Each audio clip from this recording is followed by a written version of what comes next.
ችግር የለውም። አይ አይ ሰላም ናችሁ? አብሮ ሰላም ነው። እኔ ቀድሜ ያለው አይ ቲንክ ሳኩና ቆይቷል። ሱኩና ነው ሳኩና ቀጥል።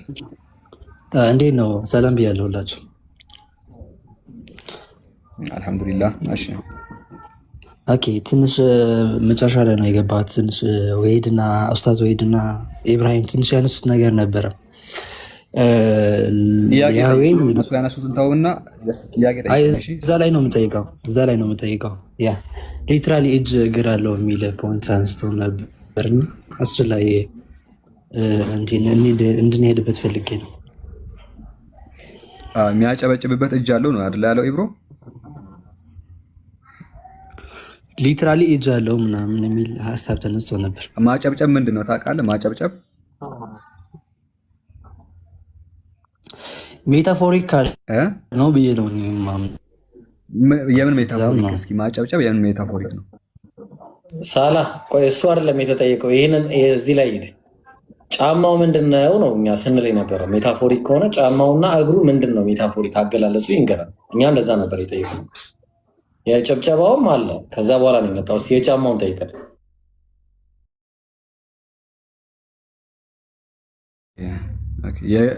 ሕዝቅኤል ላይ ነው አይደለ? ነው ኢሳያስ ላይ ነው የእግሬ ጫማ መርገጫ ብሎ ተናግሯል። እሱን እስኪ መልስ። ስኩና ኔትወርኩን ቀይ በርቶበታል። ልጅ ወረደ። የጌታ ልጅ የቆየ አይደለም የሚደርሰው ድምፅ ኢብሮ? አሪፍ ይሰማል። አሪፍ ነው። እሺ ቀጥል እስኪ የጌታ ልጅ። ሰላም ብያችኋለሁ ሁላችሁንም፣ በገስትም ታችም ያላችሁ እና በስነ ስርዓት ነው የምናወራው። እንግዲህ እየተደማመጥን ነው። ችግር የለውም።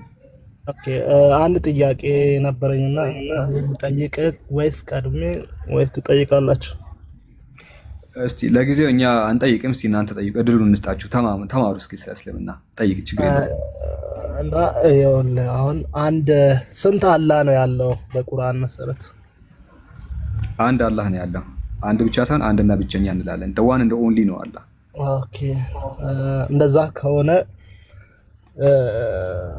ያው ቁርአን በሚለው ነው፣ በቁርአን መሰረት ነው። ቁርአን እኛ እያለ አላህ ያወራል። ብዙሃን ቁጥር አመልካችን ቃላት እየተጠቀመ እኛ እያለ ብዙ ቦታ በቁርአን ክፍል ውስጥ ያወራል። እና ያንን እንዴት አላህ እኛ እያለ ያለው እነማንን ነው ወይስ ለነማን ነው የሚል ጥያቄ ነው የመጀመሪያ። እሱን በክሊር አድርገህ መልስልኝ። በራሱ በቁርአኑ መሰረት። እሺ ችግር የለውም። በቁርአኑ መሰረት አላህ አንድ ነው።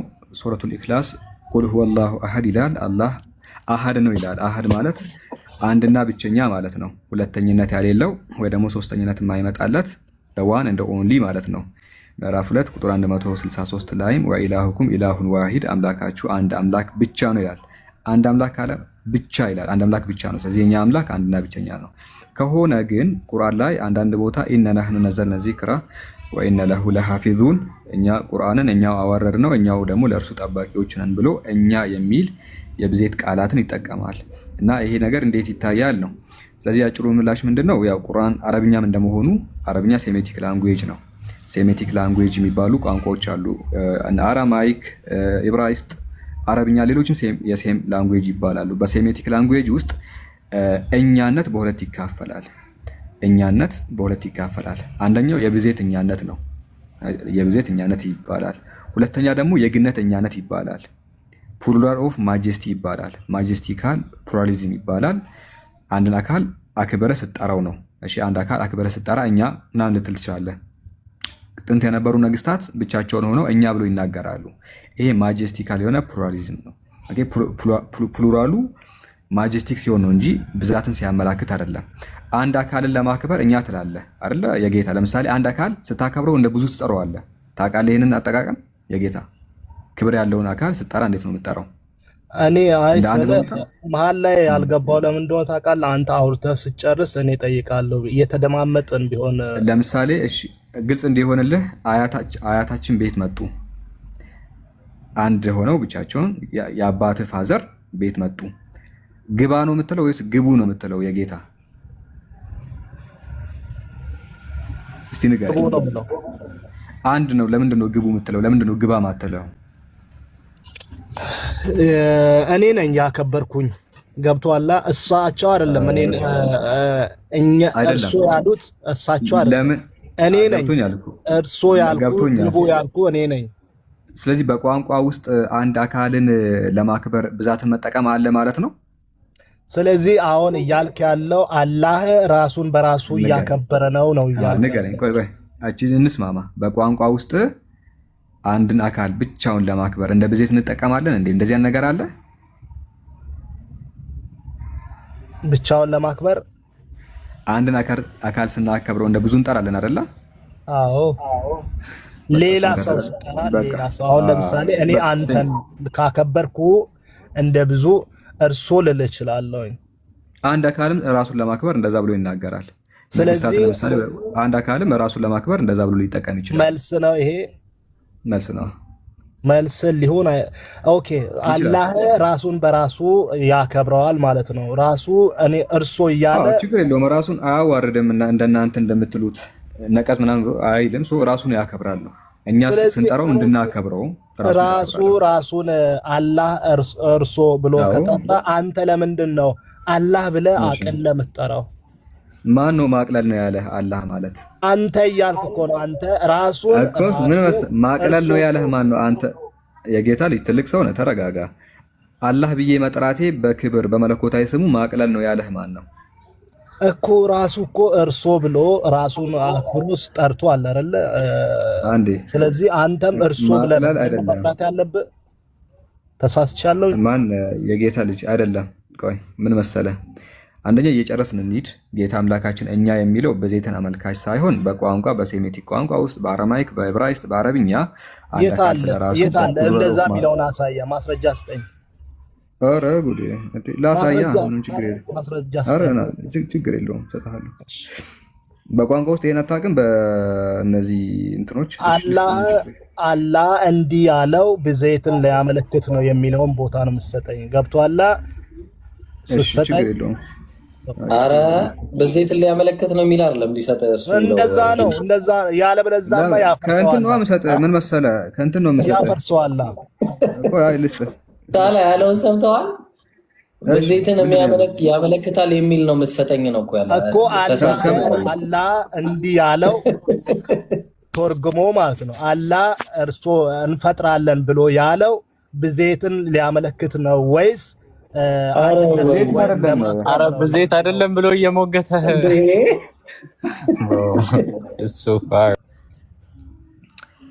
እሺ ማን የጌታ ልጅ ለምሳሌ ናህኑ የሚለው ገለጻ ሼኹል ኢስላም አህመድ ኢብኑ ተይሚያ በመጅሙዕ ፈታዋ በአማርኛ ወይም በእንግሊዝኛ ቀይረው። በአማርኛ ወይም እኔ አረብኛ ነባለው። ካልቻልክ ዝም ብለህ አዳምጥና ሰው ታስተረጉማለህ። አይተረጎም ወደ አማርኛ አይቀርም። ናህኑ እኔ እችላለሁ ተረጉምልሃለሁ። እኔ ማየት አለብኝ። ቦታው ላይ ያለው እኮ ቁርአን ነው አይደለ? በአማርኛ ከዚህ ስትወጣ ጎግል አድርግ።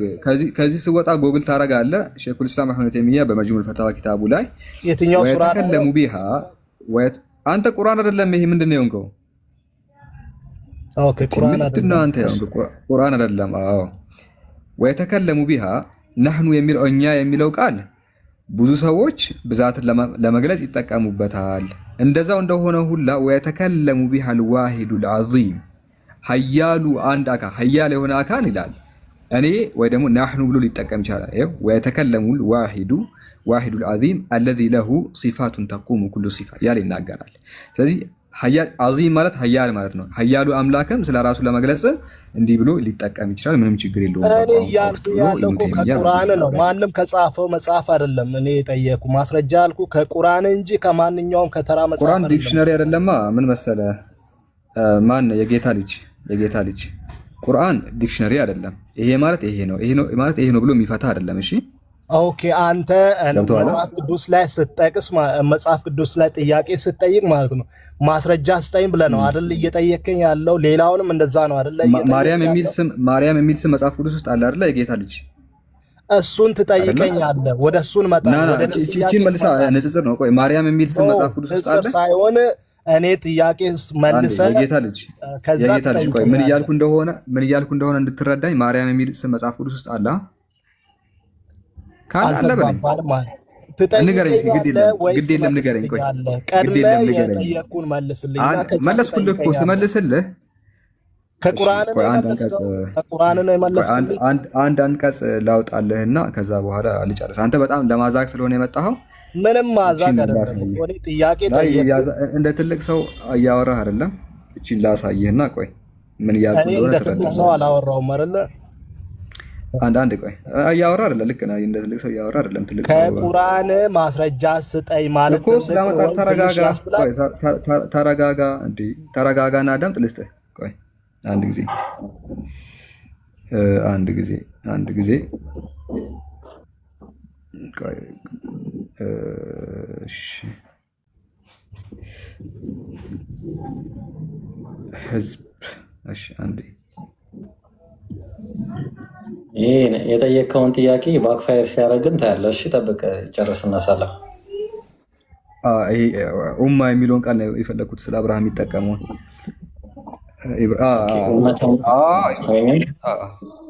አግኝቻለሁ። ከኔ ጋር አሁን እስኪ እንትና ማን የጌታ ልጅ ሱረቱ ናህል ምዕራፍ ስንት ነበረ? ብቻ 120ኛው ላይ ሱረቱ ናህል 120ኛው ላይ ኢብራሂም ይላል። ኢብራሂም አንድ ሰው ነው።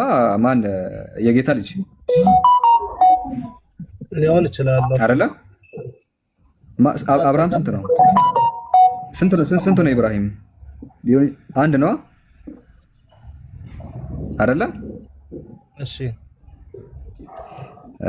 ኢብራሂም ለአላህ ታዛዥ ወደ ቀጥተኛ ሃይማኖት ተዘንባይ ህዝብ ነበር ይላል። ህዝብ ነበር አለ። ለምንድን ነው ህዝብ ነበር ያለው? አንድ ሰው ነበረ ነው እንጂ ህዝብ ነበር እንዴት ይላል?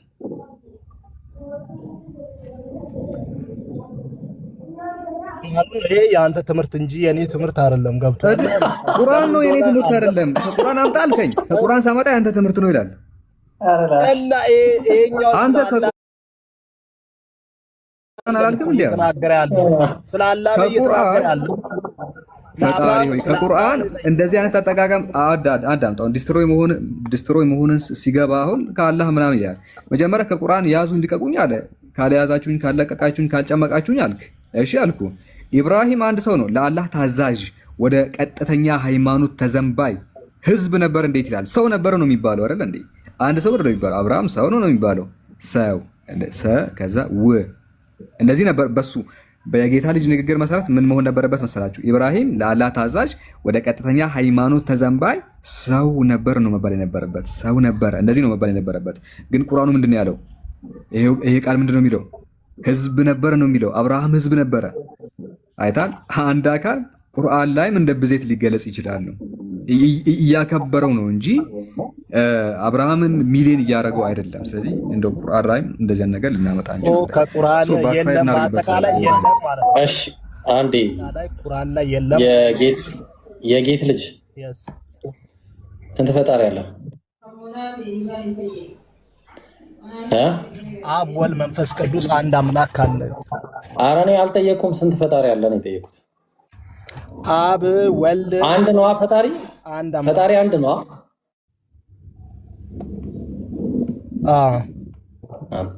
ኦሪት ዘፍጥረት ምዕራፍ 1 ቁጥር 26 ላይ እንፍጠር ነው የሚለው። ለምንድን ነው ሶስት ፈጣሪዎች የማትለው? ምክንያቱም በፈጣሪ ለምን አትልም እንዴ? መጽሐፉ ባለው መሰረት ለምን አትልም? ሶስት ፈጣሪዎች አንድ ስለሆነ ሶስት ፈጣሪዎች ብሏል መጽሐፉ። ለምን አትልም?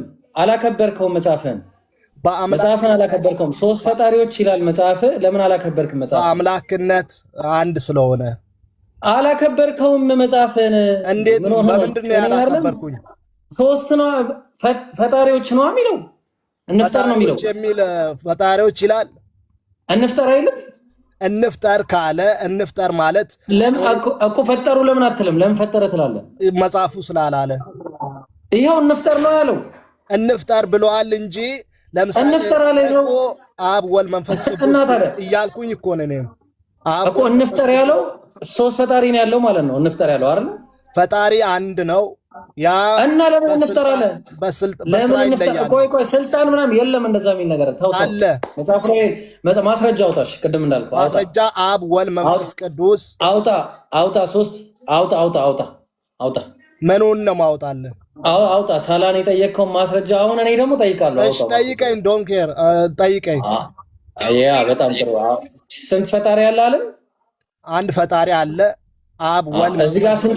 እዚህ ጋር እንፍጠር ያሉት ብዜት ነው ነጠላ ነው? ብዜት ነው። ብዜት። ስለዚህ ስንት ፈጣሪ ነው ብዜቱ? ቆይ ፈጣሪ ከአንድ በላይ ነው ወይስ አንድ ነው? ፈጣሪ አንድ ነው። እንፍጠር ያለው ለምንድን ነው? ወልድን መንፈስ ቅዱስን በአካል ይኸውልህ፣ ብሮ በአካል ምናምን የሚል አሳይን፣ አምጣ ማስረጃ። እሺ ለምሳሌ እና ልንገርህ፣ አብ ወልድ መንፈስ አትንገረኝ፣ ማስረጃ ብቻ ነው የምፈልገው። ክርስቶስ ሰውዬ ሳታስበው የኛ ሙግት ልትጠቀም ነው። ለምን ነው ያንተ የምትጠቀመው? አምጣ። እንፍጠር ያለው ጥያቄ የጠየቁ ማለት እንፍጠር ያለው 1 2 3 የሚል ነው የሚል ማስረጃ ነው የምትሰጠኝ። አብ ወልድ መንፈስ ቅዱስ የሚል መጽሐፍ ቅዱስ ላይ አለ እያልኩ ነው። አለ አብ ወልድ መንፈስ ቅዱስ አንድ አምላክ አንድ ሶስት ፈጣሪ የሚል ሶስት ፈጣሪ የሚል ሳይሆን አብ ወልድ መንፈስ ቅዱስ የሚል እኮ አንድ ፈጣሪ የሚል ነው ያለው። እኔ የጠየቁ ስለ ፍጥረት ነው። አንድ ፈጣሪ አብ ወልድ መንፈስ ቅዱስ አንድ ፈጣሪ የሚል አለ።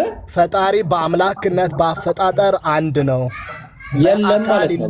ስለዚህ አሁን የለም ያው ጀማው ልባር። ስለዚህ አሁን አንተ ኖርዝ ለካ ቀደም እውነቱ ነው ጀማል ኖ አታውራው። ከዚህ በኋላ ጣልቃ እንዳገባሽ። እዚህ ጋር ስንት ሰው አለ እዚህ ጋር የተቀመጠ ካንተ በፊት የገባ ጣልቃ የሚገባው ሰው ታች ወረደ። በቃ ከዚህ በኋላ ሚት እንዳታነሳ። ስለዚህ አሁን ይኸውልህ የጌት ልጅ ቁርአን ላይ ቅድም አመጣለ ልጁ ሳላህ ምን አለ ቅድም ቁርአን ላይ ነህኑ የሚለውን ነገር የሚጠቀመው ለተዓዚም ነው ለክብር ነው ብሎ አለ። አሃ ለክብር ነው። ስለዚህ አንተ አላከበርከውም። ለምን እኛ እያለ ተጠቅሟል አላህ ለክብር፣ አንተ ደግሞ እያዋረድክ ነው ለአንድ ነው ነህ እያልክ የምትጠቀመው አልከው። እንግዲያውስ መጽሐፍ ላይ አዳምጥ አንተ ግን አዳምጥ፣ ጆሮውን አሰማ መጀመሪያ የማዳመጥ ችሎታ ይኑረ። ስለዚህ በተመሳሳይ ሁኔታ እኛ ምን እንጠይቃለን? እግዚአብሔር ሲናገር እንፍጠር እያለ ነው የተናገረው። ስለዚህ ለምንድን ነው ፈጣሪዎች እያልክ የማትናገረው ነው የጠየቁ። ይሄን ነው ፈጣሪዎች መጽሐፍ ቅዱስ ላይ ስለሌለ እንፍጠር አለ። እንፍጠር ያለው አብና ወልድን መንፈስ ቅዱስን ሊያመለክት ነው። ስለዚህ ፈጣሪዎች ናቸው ማለት ነው። ዎች ናቸው መጽሐፍ ቅዱስ ላይ የሌለውን አልናገር። እሺ ፈጣሪዎች አይደሉም ማለት ነው። አብ ወልድ መንፈስ ቅዱስ ፈጣሪዎች አይደሉም። ዎች አይደሉም። በቃ ፈጣሪዎች አሉ። እናመሰግናለን። ፈጣሪ የለም ማለት በቃ ሌላ ሰው ፈጣሪዎች ምን እሺ እና ፈጣሪ እንፍጠር ያሉት ምንድን ናቸው? አብ ወልድ መንፈስ ቅዱስ እኮ ፈጣሪዎች ናቸው። እናመሰግናለን። ስለዚህ አምጣ ዎች የሚለውን አምጣልኝ። እንፍጠር ማለት ምን ማለት ነው? ዎች የሚለውን አምጣ። እንዴት ነው ያላለውን ለምን ትላለህ? ቀጥል ሳላይ ቆይ አብ ወልድ መንፈስ ቅዱስ ስንት አምላክ ናቸው? የጌታ ልጅ አንድ አምላክ ነው ወይስ ናቸው? አንድ አምላክ ነው። ስንት አምላክ ናቸው? አንድ አምላክ ነው። አይታል ናቸው ብዬ ስጠይቅም ትመልሳለህ ነው። አንድ አምላክ ነው አይደለ? ከየትኛው ቤተ እምነት ነህ? የጌታ ልጅ ከየትኛው ቤተ እምነት ነህ? ፕሮቴስታንት ነኝ እኔ። ፈጣሪን ቀጥተኛ መንገድ ላይ ያለው የዘላለምን ህይወት ጥሩ ፕሮቴስታንት ያዝልኝ። እሺ ዘፍጥረት 1:1 ላይ ኤሎሂም ሰማይና ምድርን ፈጠረ ይላል አይደለ? ኤሎሂም ምን ማለት ነው? እኔ በዕብሮ አልሄድኩኝም። በዕብራይስጥ በዕብሮ አይደለም። ዕብሮን ተወውና ዕብሮ ውስጥ ላይ ላሉ ህዝብ ነው የምትሰብከው የምትናገረው። ኤሎሂም ምን ማለት ነው ያለው? አይተ መጽሐፍን አታውቅም። ስለዚህ ምንም ልናደርግልህ አንችልም። መጽሐፍን በደንብ ነው የማውቀው፣ ጠንቅቄ ነው የማውቀው። ካወክማ መልሳ ኤሎሂም ምን ማለት ነው? ዕብራይስጥ ዕብራዊ ከሆንኩኝ አረ የምን ዕብሮ ነው የምታወራው ሰውዬ? የምን ዕብሮ ነው የምታወራው? ዘፍጥረት 1:1 ላይ ኤሎሂም ሰማይና ምድርን ፈጠረ ይላል። ኤሎሂም ማለት አማልክት ማለት ነው። እሱን ዕብራውያኖችን ሄደህ ትጠይቃለህ። መጽሐፍ በምንድን ነው የተጻፈው? እኔ ጋር ያለው መጽሐፍ በምንድን ነው የተጻፈው? ወገናችን አማርኛ ክፈት። በአማርኛ ነው እየተግባባናል። መጀመሪያ በምን ተጻፈ መጽሐፍ? መጀመሪያ በምን ተጻፈ? በመጀመሪያ የተጻፈውን እዛ እንሄዳለን። ግን እኔና አንተ በምን ተጻፈ? ንገረኝ። በምን ተጻፈ? መጀመሪያ መጽሐፍ በምን ተጻፈ? በሶስት ቋንቋ ለምሳሌ ዕብራይክ፣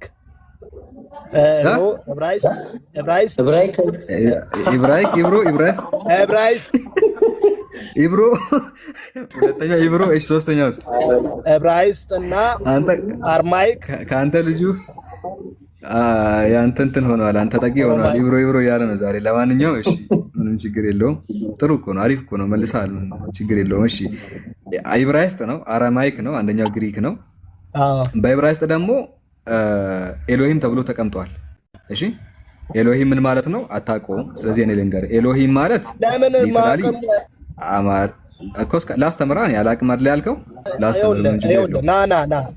ልታስረዳኝ። አንተ ክርስቲያን አይደለም በፍጹም። የአንተን አስተምሮ የአንተ የውሸትን አስተምሮ እኔ አልቀበልም። በማስረጃ ነው የማስተምረው።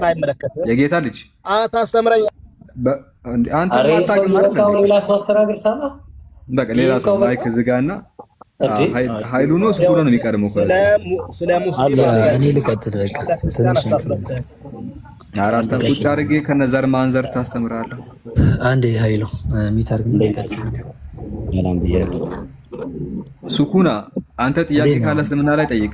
እግዚአብሔር ያጨበጭባል ነገር ምናምን የሚለው ከሆነ ማውራት የፈለከው እሱ ላይ ልንጠይቅ እንችላለን። ሊትራሊ እጅግር አለው ብለን አኪ አንዴ እሱ ላይ ነው መናገር የፈለኩት። እናውራ፣ ችግር የለውም። ሁለቱም ስላሉ የእግሬ ጫማ መርገጫ አይደል አይደለ? እግር ምን ማለት ነው? ሜታፎሪክ ነው እሱ ነገር። ሊትራሊ ጫማ ምን ማለት ነው? ያ ስለ ጫማ ስለ እግር አይደለም እያወራ ያለው እኮ ነው ያልኩ ያለሁት። የእግሬ ጫማ መርገጫ አይልም ቃሉ አይልም እንዴ? ያ ኦምኒ ፕሬዘንት ነው የሚያሳየው ያልከ አይደለም? ቆይ የእግሬ ጫማ መርገጫ ልክፈትለትና ላሳየው። ቆይ አያምንም። አውቀዋለሁ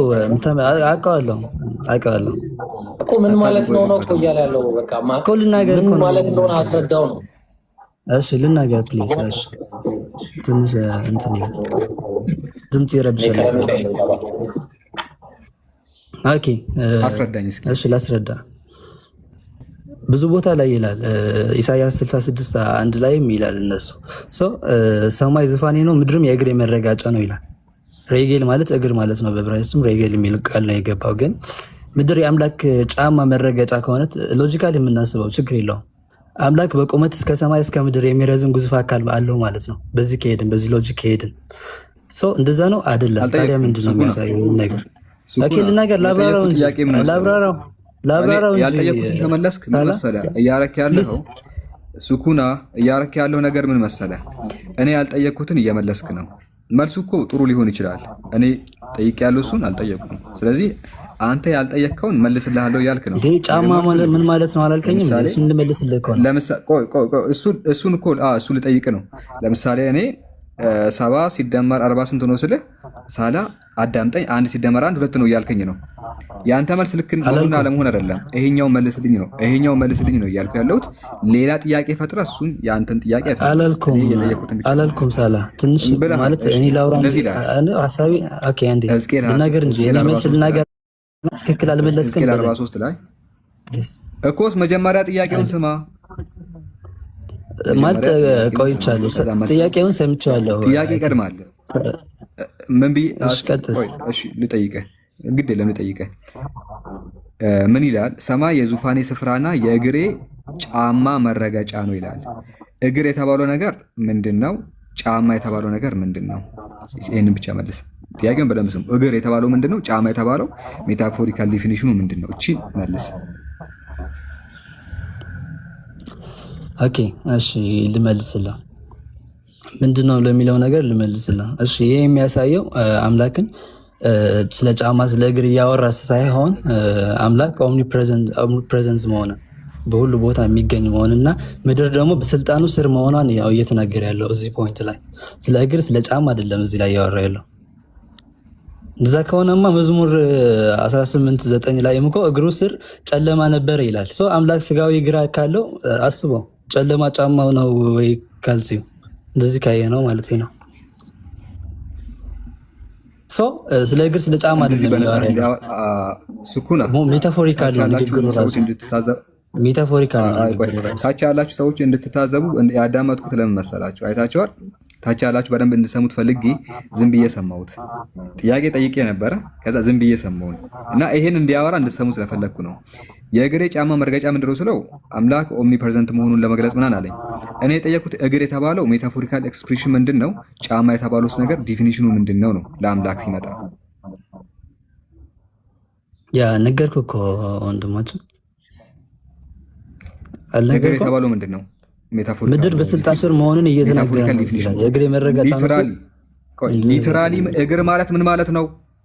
ሊትራሊ እግር ማለት መሄጃ እግር ሊትራሊ እንደዛ ማለት ነው ለአምላክ ሲመጣ። እሺ ጫማ ማለት እሳ እዚህኛው ኮንቴክስት ላይ ጫማ ማለት የሚረገጥ ነገር ማለት ነው። የሚረገጥ ነገር ጫማ ይባላል ወይስ ምን ሄድበት ነገር? ለምሳሌ እኔ አንተን ረገጥኩ፣ አንተ ጫማዬ ነህ። በቃ አንተ እኔን ከረገጥከኝ ጫማ ያስፈልገን። በቃ እኔ ረግጠኛለሁ። አንተ ጫማ ጫማ ማለት የሚረገጥ ነገር ነው አለ። ጫማ ማለት የሚረገጥ ነገር አይደለም። ጫማ የሚረገጥ ነገር አይደለም። አንተን ብረግጥ አንተ ጫማዬ ነህ ማለት አይደለም። ጫማ ምንድን ነው ንገረኝ። አንዴ ድምጼ ይሰማል? ትሰማለህ? አይዞህ ትሰማለህ። ጫማ ምንድን ነው? ደኬ ድምጼ ይሰማል አይሰማም? አሁን ትንሽ ቀይ ያበራ ነው ኔትወርክ። ትሰማለህ? ጫማ ምንድን ነው? ጫማ ምንድን ነው? ያ ሜታፎሪካል ነው እኮ እያልኩ ነው። እሱ ሊትራሊ ነው የሚል ከኋላ እዚህ ኮንቴክስት ላይ ምን ለማመልከት ነው የመጣው? ምን ለማመልከት? ጫማ የሚለው ለእግዚአብሔር ምን ለማመልከት ነው የመጣው? ሜታፎሪካል ነው እኮ። የሜታፎሪካሉን ትርጉሙን ንገረኝ እባክህ በዚህ ኮንቴክስት። በዚህ ኮንቴክስት የሜታፎሪካሉን ትርጉም ንገረኝ። ኦኬ እሱን እኮ ነው እየነገርኩህ የነበረው ሳላ። ምድር በስልጣኑ ስር መሆኗን እየተናገረ ነው። ሜታፎሪካል ገለጻው ምንድን ነው? አንዴ እሺ ጫማ ሜታፎሪካል ትርጉም ነው። ኦኬ ለኛ ጫማ ከስራችን ላይ ነው የሚገኘው። እግዚአብሔር እዚህ ላይ ምድር የእግሬ መረገጫ ነው ሲል እዚህ ላይ ወይም ጫማ የእግሬ ጫማ ነው ሲል እና ምድር በስልጣኑ ስር መሆኗን እየተናገረ ነው። ሲምፕሊ እንደዛ ነው። ሊትራሊ እዚህ ፖይንት ላሱ የመጣ ሊትራሊ አምላክ እግር አለው ወይም እጅ አለው ለማጽደቅ የመጣ ነገር አይደለም። ራስ ፖይንቱን አንብበው። እጅ እግር አለው ለሚል ለመጽደቅ የገባ አይደለም። እዚህ ላይ ሱኩና እዚሁ ገስት ላይ ሆነ ቴዎሎጂ ትሰራለህ እንዴ? አንተ ገስት ላይ ሆነ ቴዎሎጂ ሰራ እዚሁ የምትፈጠር በኋላ ስለምንድን ነው የሚያወራው ሲላቸው ምሳሌያዊ ነው አላቸው፣ ሜታፎሪካል ነው አላቸው። ከዛ ትርጉሙን ንገረን ሲሉት እርሻው ዓለም ነው፣ ዘሩ የአምላክ ቃል ነው፣ መሬቱ ደግሞ የእናንተ ልብ ነው ብሎ ትርጉሙን ነገረ። አንድ ቦታ ላይ ደግሞ ጨው ይላል፣ በነፍሳችሁ ጨው ይኖራችሁ ይልና ጨው ማለት ጸጋ ነው ብሎ ነገረ። አሁን ልክ እንደዛው ሳላ የፈለገው ምንድን ነው እጅ የሚለውን ኃይል፣ ስልጣን ምናምን ብላችሁ እንደምትተረጉሙት እግር ማለት ምን ማለት ነው? የራስ ትርጉም አይደለም የተፈለገው። ቢብሊካም ሆነ ከቸርች ፋዘርስም ሆነ ከምንም ነገር አምጣና እግር ማለት ይሄ ማለት ነው፣ ጫማ ማለት ይሄ ማለት ነው ብለህ ትርጉሙን አስቀምጥን የተባልከው። አሁን አንተ ከኪስህ ነው የምታመጣው፣ ምን እንደሆነም አልነገርከንም። ለምሳሌ እግር ምን ማለት ነው፣ ጫማ ምን ማለት ነው፣ ምንም የነገርከን ነገር የለም። እግር ማለት መሄጃ ነው፣ ጫማ ማለት ከስር ያለ ነገር ነው አልክ። እሱ እኮ ኤሌመንተሪ ነገር ነው፣ ማንም የሚያውቀው ነው። ጥያቄው እሱ አይደለም። ጫማ የሚለው ቃል የወከለው ሀሳብ አውትዋርድ ሲምቦል፣ ኢንዋርድ ትሩዝ የሚባል ነገር አለ። ሲምቦሊካል ከተባለ ለምሳሌ ማለት እኔ የዚህ ዓለም ብርሃን ነኝ ሲል አብሪ ነኝ ማለቱ ነው። እውቀትን ነው የሚያሳየው፣ አዋቂ ነኝ ማለቱ ነው። ብርሃን ሲባል ከሃይድሮጂንና ሂሊየም አርገን የተሰራ ብርሃን አይደለም የምናወራው። ጨውም ሲል እንደዛው ማለት ነው። እንደገና ደግሞ መሬትም ሲል እንደዛ። ልክ እንደዛው ጫማ የሚለው ኢንዋርድ ትሩዙ አውትዋርድ ሲምቦል ከሆነ ኢንዋርድ ትሩዙ ምንድነው? ጫማ የተባለው ምንድነው? እግር የተባለው ምንድነው ነው ጥያቄው። ይሳላ ይህ መልስ ካለ ስጠው ደግሞ በመረጃ ይሁን፣ ከኪስ ባይሆን ጥሩ ነው። ለምሳሌ ጫማ የተባለው እንትን ነው ምንድነው? ጫማ የተባለው የፓወር ነው ብለህ ትችላለህ ማለት ትችላለህ። እሺ የምሰጠው ከኪስ አይደለም። ማስረጃ ምሰጠው ከኪስ አይደለም። ለምሳሌ እኔ መጀመሪያ ላይ ስትናገሩ እንደሰማሁት ሊትራሊ ያለው ብላችሁ ስትናገሩ ስለሰማኝ ነው። ማንም ጂውስም ይሁን ማንም ክርስቲያንም ይሁን እግዚአብሔር በባህሪው እጅ እግር አለው ብለን አናምንም። ሜታፎሪካል ነው እንጂ 318 ሊቃውንት እንደዛ ያምናሉ። አይ ሊትራሊ የለም። አመጣልሃለሁ እኔ ቸርች ፋዘር ስላስ አመጣልሃለሁ። እንደውም ቦዲ ያለው ነው እንትን የሚለው ኦሪገን እንደውም የሚለው ቦዲውን ላለው ነው የሚለው አካል አለውላ ነው የሚለው ቦዲ እግዚአብሔር መንፈስ ብቻ ሳይሆን ቦዲም ነው ብሎ የሚያምነው እግዚአብሔር መንፈስ ነው ማለት ምን ማለት ነው? እዛ ላይ የተጠቀሰው ራሱ በግሪኩ እግዚአብሔር መንፈስ ብቻ ሳይሆን ኑማ ነው የሚለው ኑማ ብቻ ሳይሆን እንትንም ነው ብሎ ነው የሚያምነው ሱማም ብሎ ነው የሚያምነው ሱማም ጭምር ነው ብሎ ነው የሚያምነው። አሁን እሱ አይደለም ፖይንቱ። በእንትን ላይ ስትመለከተው ለእግዚአብሔር አይን እጅ ያለው አንተ ነህ የሰጠው። ሃይማኖተ አበው ምዕራፍ 19 ቁጥር 33 ላይ እንደዛ ነው የሚናገረው። ለእግዚአብሔር አይን፣ ጆሮ፣ እግር እና እጅ ያለው እንደ መጽሐፉ ላይ እንዳለ እንቀበላለን፣ ግን አንመረምረውም አይታሰብም ብሎ ነው ያስቀመጡት። ምን ትላለህ? አይደለም ሜታፎሪካል እንደሆነ እኔ ቸርች ኤርሊ ቸርች ሜታፎሪካል አላሉም። ኤርሊ ቸርች ችግር የለውም። አታመጣም። እስቲ አንድ አንሳና ኦኬ ችግር የለውም። አንተ ፊዚካል ምናምን ይላሉ ስትል ነበር። ፊዚካል የሚሉበት አርጌንስ ነው እንደዛ የሚለው ልክ ነው እያልኩ አይደለም። 318ቱ ሊቃውንት ወይም ደግሞ በኒቃያ ጉባኤ ላይ አሪዮስን አውግዘው ከዛ በኋላ ያሉት ምንድን ነው?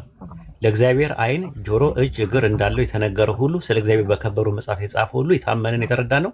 የተናገረው ነገር ሁሉ አለው፣ ነገር ግን አይመረመርም፣ አይታወቅም። ምን አይነት እንደሆነ አይታወቅም፣ አይመረመርም ከሰው ጋር ስለማይነጻጸር ማለት ነው። ሃይማኖተ አበው ምዕራፍ 28 ቁጥር 30 ላይ ይኸው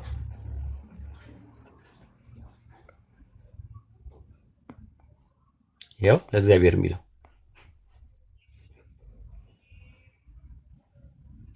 አንተ ደግሞ ከነሱ ተሸለህ አይታወቅም ነው ማለት ትርጉም አለው አይልማ። እግር ነው የሚለውን ነገር አውጣና አሳየው። እግርና ጫማ ሳላ ትልቀቀው። መልስ ካሌለው እሱ ላይ ከምንደርቅ ብዬ እኮ ነው። ተረድቼዋለሁ። መልስ የለውም። 20 ደቂቃ ከእሱ ጋር ከምከራከር 20 ክርስቲያኖችን ባስተናግድ ይሻለኛል። እና እሱ እኮ በደንብ እንትን በል እና ኡስታዝ ዋሂድ የጠቀሰልህ ሃይማኖተ አበው ይሄ ነው። ሃይማኖተ አበው ላይ የአትናቴዎስ ንግግር አለ። ከዛ 318 ሊቃውንቶች አሉ። እንደ ሙስሊሞች ነው የሚያምኑት። በነገራችን ላይ አሁን አትናቴዎስ የተናገረው ነገር እናምናለን። እንዴት ነው የምናምነው? ምን አለ አትናቴዎስ? ለእግዚአብሔር አይን፣ ጆሮ፣ እጅ፣ እግር እንዳለው የተነገረ ሁሉ ስለ እግዚአብሔር በከበሩ መጽሐፍት የተጻፈ ሁሉ የታመነ የተረዳ ነው። የተናገርነው ሁሉ ለእግዚአብሔር አለው፣ ነገር ግን አይመረመርም፣ አይታወቅም። እኛም እንደዚህ እኮ ነው የምንለው። እሱ እንዳለው አላህ እጅ አለው ስንል አይመረመርም፣ አይታወቅም ነው ያለው። ምሳሌያዊ ነው አላልንም። ዱብ አካል ነው እንደ ድብ አካል ነው አላልንም። እንደዚህ አይነት እንደዚህ ሳለ አይነት አጥንት ያለው እንዳንተ እንደዛ ሳንመረምረው እንደዛ አይነት ነው ሳንል አለኝ ያለውን አለ እንላለን፣ ግን አይመረመርም አለ፣ ከዛ አይታወቅም አለ። ይሄንን ያለው በነገራችን ላይ አትናቴዎስ ነው፣ ኡስታዝ አይደለም።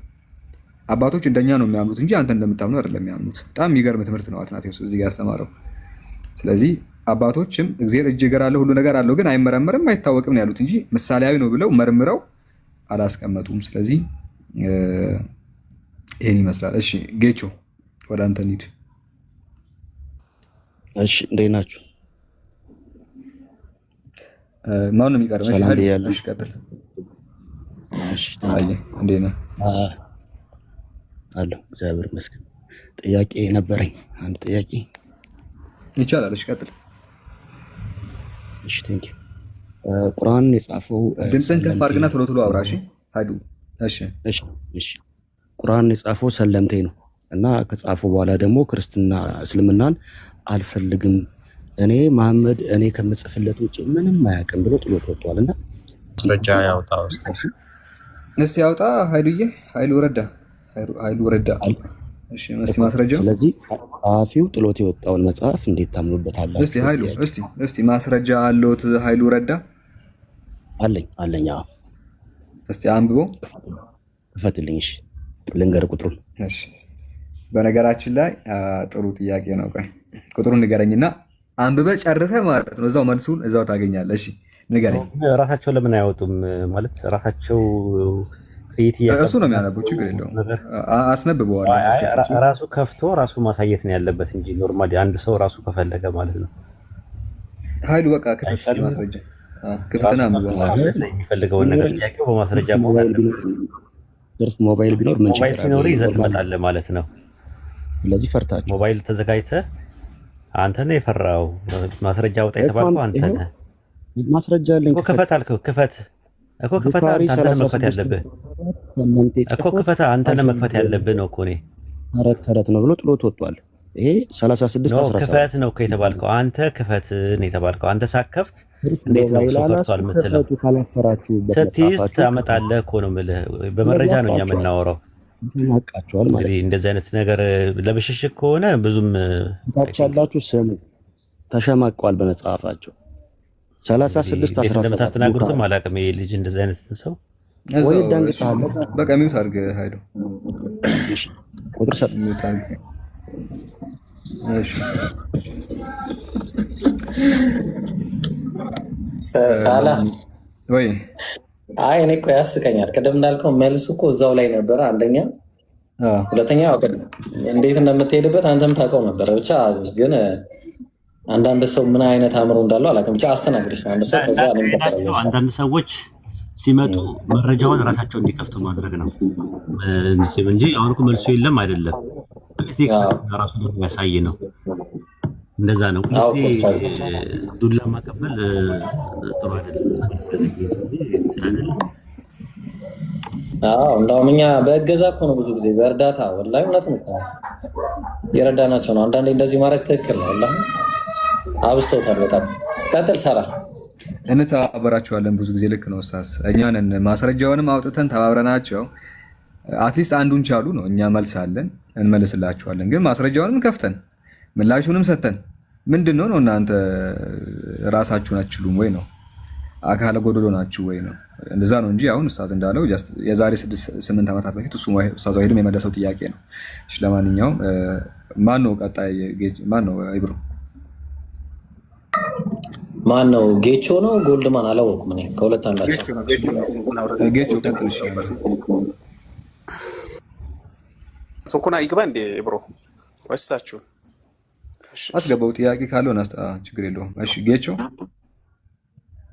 ኦኬ። ኔትወርክ አስወኩም ከሆነ ሰላ እሺ ጥያቄ ካለን እንላሽ። እንዴት ነው ጌቾ? ቀጥል።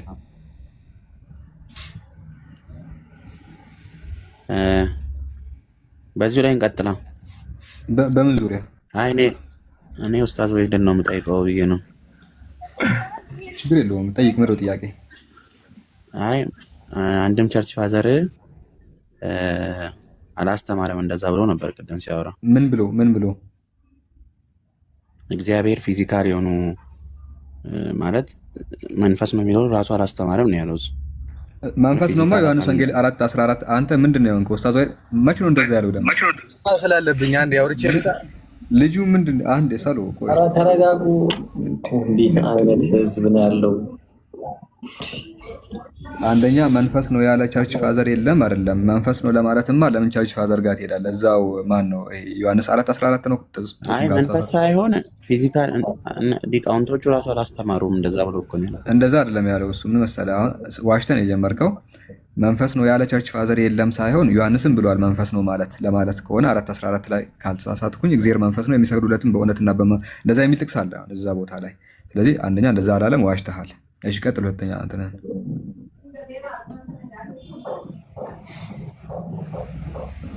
ዋሽተሃል። መጀመሪያ ቀጥለውን ሐሳብ አይ ዋሽተሃል ሳይሆን ቅድም ብሏል እሱ። ምንድን ያለው 318 ሊቃውንቶች እንደዛ አላስተማሩም ብሏል። ምን አላስተማሩም? ልጁ ጋር ሲያወራ ምን አላስተማሩም? መንፈስ ነው የሚል ራሱ አላስተማሩም። ፊዚካል ልጆች አሉት አንተ ሜታፎር እንዴ? አራ እንደዛ አላለም። አውዝ ቢላ 318 እንደዛ ብሎ አላስተማሩም ሳይሆን 318 ሊቃውንቶች እግዚአብሔር እጅና እግር አለው ብሎ ነው ያስተማሩት ነው ያለው። ቆየቱ ጋር እንደዛ ያሉት የትኛው ነው? እስቲ ልክፈት እንደ ጠይቅ እንጂ እንደዚህ ብሏል ምን አትበላ። ገስት ላይ አስቀምጠ ሰው አለ እኮ እሱ ራሱ ኤክስፖዝ ሊያደርግ ይችላል። እሱ ራሱ ሊያጋለጥህ ይችላል በነገራችን ላይ። ለማንኛውም የመጀመሪያው ሃይማኖተ አበው ዘቅዱስ አትናቴዎስ ነው። ታውቀዋለህ ይሄን ሃይማኖተ አበው መጽሐፍ? ቸርች ፋዘር ስለ ቸርች ፋዘርቶችን አውጣ። እኔ እሱ ነው ቅዱስ አትናቴዎስ ቸርች ፋዘር አይደለም? ቸርች ፋዘር ነው ግን ቅዱስ አትናቴዎስ ሃይማኖተ አበው የአባቶች አስተምህሮ ዘቅዱስ አትናቴዎስ የቅዱስ አትናቴዎስ የሃይማኖተ አበው ትምህርት ነው። የቸርች ፋዘሮች አስተምህሮ ስብስብ ነው ሃይማኖተ አበው የሚባለው። ቅዱስ አትናቴዎስ ደግሞ እንደውም ዋናቸው ነው ማለት ይቻላል። እሺ በአስተምህሮ ደረጃ ዋና የሚባለው አትናቴዎስ እንዲህ ብሎ ተናግረዋል። ምዕራፍ 19 ቁጥር 30 ላይ መርምሮ ማወገን አይቻልም እናምንበታለን እንጂ አለ። ልከኛ ሙስሊሞች እንደምንለው ብሎ ይጀምራል። ቁጥር 30 ለእግዚአብሔር ዓይን፣ ጆሮ፣ እጅ፣ እግር እንዳለው የተነገረ ሁሉ ስለ እግዚአብሔር በከበሩ መጽሐፍት የተጻፈ ሁሉ የታመነ የተረዳ ነው። የተናገርነው ሁሉ ለእግዚአብሔር አለው፣ ነገር ግን አይመረመርም፣ አይታወቅም አለ። እጅና እግር አለው፣ ግልጽ ነው። ግን እንደዛ ነው አንልም። አይታወቅም፣ አይመረመርም አለ። ይኸው አይታወቅም ሲሉ እኮ ኦልሬዲ አላቸው ብሎ ግን አልደመደምም። ክሎዝ አድርገው ራሱ እግዚአብሔር እጅ አለው ይኸው እንዳለው አለ። ይኸው ለእግዚአብሔር ዓይን፣ ጆሮ፣ እጅ፣ እግር እንዳለው አለ። ሀሳቡ እያለ ያለው ሀሳቡ እያለ እንዳለው ሲል እኮ አለው ፊዚካል እጆች አሉት። እንደዛ ከሆነ እኮ ሳላ ሊሚትድ እያደረጉ ወረድ ብለህ የተናገረው ለእግዚአብሔር አለው ይላል። እንዳለው ብቻ ሳይሆን አለው ለእግዚአብሔር አለው ነው የሚለው። እኔ ፊዚካል ምንድን ነው መንፈስ ነው ቸርች ፋዘር ሳይሉም የሚል ነገር አልወጣኝም። ምናልባት ተሳስተ ሊሆን ይችላል። በደንብ አላዳመጥከኝም ማለት ነው። መንፈስ ነው አይሉም አይደለም። መንፈስ ብቻ ሳይሆን አካልም ነው ብሎ ያምናሉ። ለምሳሌ አርጌንስ የሚባለው የአጌኒስት ፕሬክሲያ በሚባለው መጽሐፉ ላይ ለሱ ሲመልስለት ቻፕተር 7 ላይ እንደዛ ነው የሚለው። በእርግጥ እርሱ በአምላክ መልክ ሲኖር ሳለ የሚለውን ይጠቅስና የአምላክ መልክ በእርግጥ እርሱ ማን እንደሆነ መልክ እንጂ በምንም አይደለም ይልና አምላክ መንፈስ ቢሆንም አካል አለው ብሎ ነው የሚያስቀምጠው። ሶማ አለው ቦዲ አለው ብሎ ነው የሚያስቀምጠው። ገብቷል? ቱርቱሊያ ነው እንደዛ የሚያስቀምጠው ማለት ነው። አርጌንስም እንደዛ አይነት ነገሮች አሉት። እኛ አካል አለው ብለን አናምንም። አካል ጂስም ምናምን የሚባል ነገር አለው ብለን አይደለም እናምነው። ነገር ግን ባለው ነገር አይን፣ እጅ፣ እግር ምናምን የሚባሉ ነገሮች ቸርች ፋዘርስ ያምናሉ። እንደዛ ብለው ያምናሉ። ትርጉም ሰጥተው አይደለም የሚቀበሉት። አለው ግን ከሰው ጋር አይመሳሰልም፣ አይነጻጸርም ነው ብለው ነው የሚሉት ነው ያልኩት። እንግዲህ በዚህ መልኩ መሄድ ከፈለክ እንትን ትላለህ። ጥያቄ ያለ እዚህ ላይ? አይ ኦኬ። እንደዛ አሁን እኮ በምታነሱት ሀሳብ ላይ እንደዛ ብሎ እነሱ ካስተማሩ ማለት ይጋጫል ማለት እኮ። ለምሳሌ እንደዛ ብሎ ካስተማሩ እግዚአብሔር ሊሚትድ ተደርጓል፣ ሁሉ ቦታ አይገኝም ማለት ነው። ምክንያቱም አንድ ፊዚካል ያለው አካል ሁሉ ቦታ መገኘት አይችልም። እሱ ለሰው ነው እሱ ከፍጥሮን ጋር ስለማታነጻጽሩት ለዛ ነው አታነጻጽሩትና አታመሳስሉት ያሉት። እንደዛ እኛ አካል አለው ፊዚካል አካል አለው ብለን አናምንም። ፊዚካል ቦዲ ብለን ትምህርታችን ውስጥ የለም። መለኮት ነው ብለን ነው የምናምነው። ግን መለኮታዊ እጅ አለው መለኮታዊ እግር አለው ብለን እናምናለን። ያ ነገር ግን እናንተ ትምህርት ውስጥም አለ ነው የኛ ፖይንታችን። አንተ የለም ካልክ ደግሞ ትርጉሙ መምጣት አለ። ምሳሌ ቅድሙን ጥቅስ አውጣና ምን ማለት እንደሆነ እስቲ ሕዝቅኤል ምዕራፍ 43 ቁጥር 2 ላይ ያለውን ከእንደገና አብራራለት።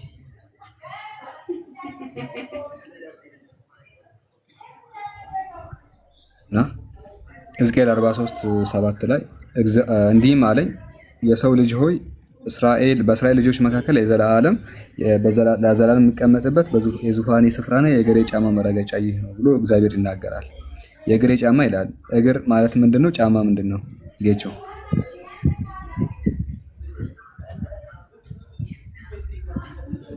እግር ምንድነው? ጫማ ምንድነው?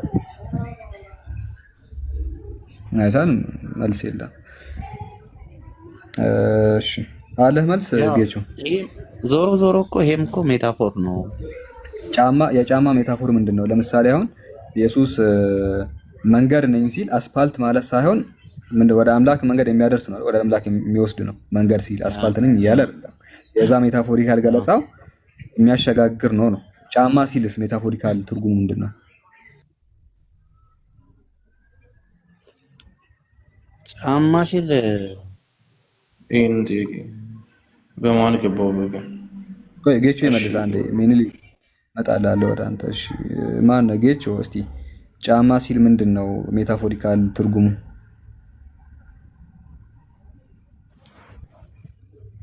ምናልባት የእግሬ የሚለውን ጫማ ኦምኒ ፕሬዘንሱን ነው። ጫማ ሲል ኦምኒ ፕሬዘንሱን ነው ለምድር ላይ። እንዴት ነው ጫማ ኦምኒ ፕሬዘንስ ሊባል የሚችለው? ምንድነው ማስረጃ? ጫማ ስንት ቁጥር ነው? በነገራችን ላይ ስንት ቁጥር ነው ጫማ ያለው? እኔ 41 ነው። በቃ ስለዚህ አንተም ኦምኒ ፕሬዘንስ ነው። ጫማ ያለው ነገር በአጠቃላይ ኦምኒ ፕሬዘንስ እንደሚያመለክት ትርጉም። እንዴት ብራንዱ ሳይለያይ ሙታዝ? አረ ጫማ ኦምኒ ፕሬዘንስ ብራንዱ አይለያይም። እንደ ብራንዱ ከተለያየ ማለት ነው። ጆርዳን አይ ለብሰው የሚለው ነው ኦምኒ ፕሬዘንስ ከሚለው ከየት ነው ያገኘው? ትርጉም የጫማ ትርጉሙ ኦምኒ ፕሬዘንስ ነው የሚለው ከየት ነው ያገኘው? እሱንም ብትነግረን ነው ምንጩን። ምን ላይ ነው የማገኘው? ጌቹ አሁን ያልከው ምን ላይ ላገኝ እስኪ? ምን ላይ ነው ያገኘው? ልክፈተው እስኪ ዝም ብዬ ማወቅ ፈለኩኝ። ሰው ከጠየቀኝ እንድመልስለት እስቲ ምን ብዬ ማስረጃ ቢጠይቀኝ እንደዚህ አንተ እንዳልከው አልኩና ለአንዱ ሰው ማስረጃ ቢለኝ ምን ልስጠው? እስኪ አንተ ያነበብከው ነገር ስጠኝ። አይ እንዲሁ ታውቃል እኮ ባይዘው መጽሐፍ እንዳልጨመቅ ማለት ነው። አንተ ያልከው ነገር ይዤ ነገ እንዳልጨመቅ ማስረጃ ስጠኝ። አይ ምንም መጨመቅ ሳይሆን የምለው ስማ ማስረጃ ቢጠይቁኝ ምን ልበላቸው? እሺ ማስረጃ ቢጠይቁኝ ምን ልበላቸው እኮ የቃላቱ ትርጉም ራሱ እኮ ይሰጣሉ እንዳገባባቸው ማለት ነው። ትርጓሜን ከየት አመጣ ቢለኝ ምን ከየት ልበለው? አይ እኔ ስተረጉመው እንደ የተረጎምኩት ጫማ የሚለውን ከመገኘ ምክንያቱም አንዳንዴ ለምሳሌ ከየት ነው ያገኘው እሱን ትርጉም? ጌቾ ካይንድ እንደ ስም ካይንድ ሁንና እስቲ ከየት ነው ያገኘው እሱን ማስረጃ? ምን መሰለህ አሁን ጥንት ጊዜ በድሮ ጊዜ ማለት ነው። እሺ ጫማ የሚለውን እንደዛ ነው። ምክንያቱም ከምን ጋር ያገናኙታል? ማን ነው ከጥንት ሰዎች እስኪ ማን ነው እንደዛ ያለው?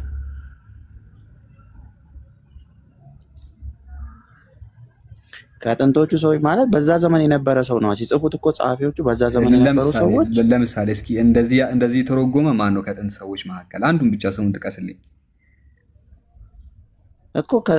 አሁን ለምሳሌ ራሱ ሕዝቅኤል የምንወስደው በዛ አንጻር አይቶት ነው ጽፎ እንጂ ሕዝቅኤል አልተረጎመም።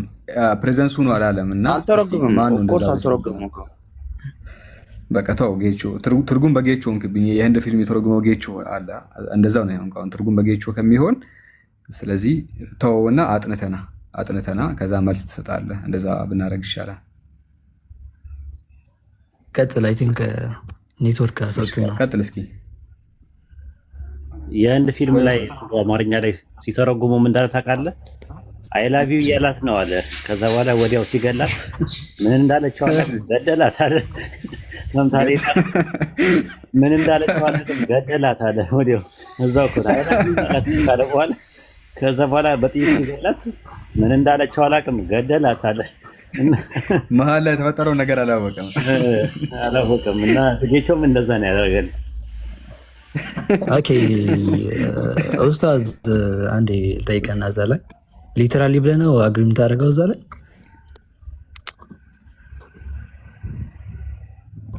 አዎ አለ እኮ ሁለት እጅ ብሎ እኮ ተናገረ ቅድም። ይሄንን ሲናገር ሁለት የሚል ነገር አለው። አይ ችግር የለም። መጀመሪያ ሕዝቅኤል ላይ ያለውን እንጨርስ። ኢብራሂም ሕዝቅኤል ላይ ያለውን ጫማ የሚለው ሊትራሊ ነው እኮ። ምንድን ነው አንተ?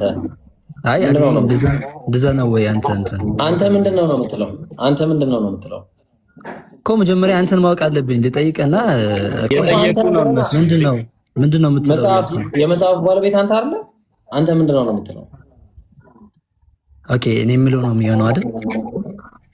እሱን እንያ መጀመሪያ እስቲ ምን እንደሆነ እስቲ እኛ እንማርና እንግዲህ ኦኬ እሺ ልናገር።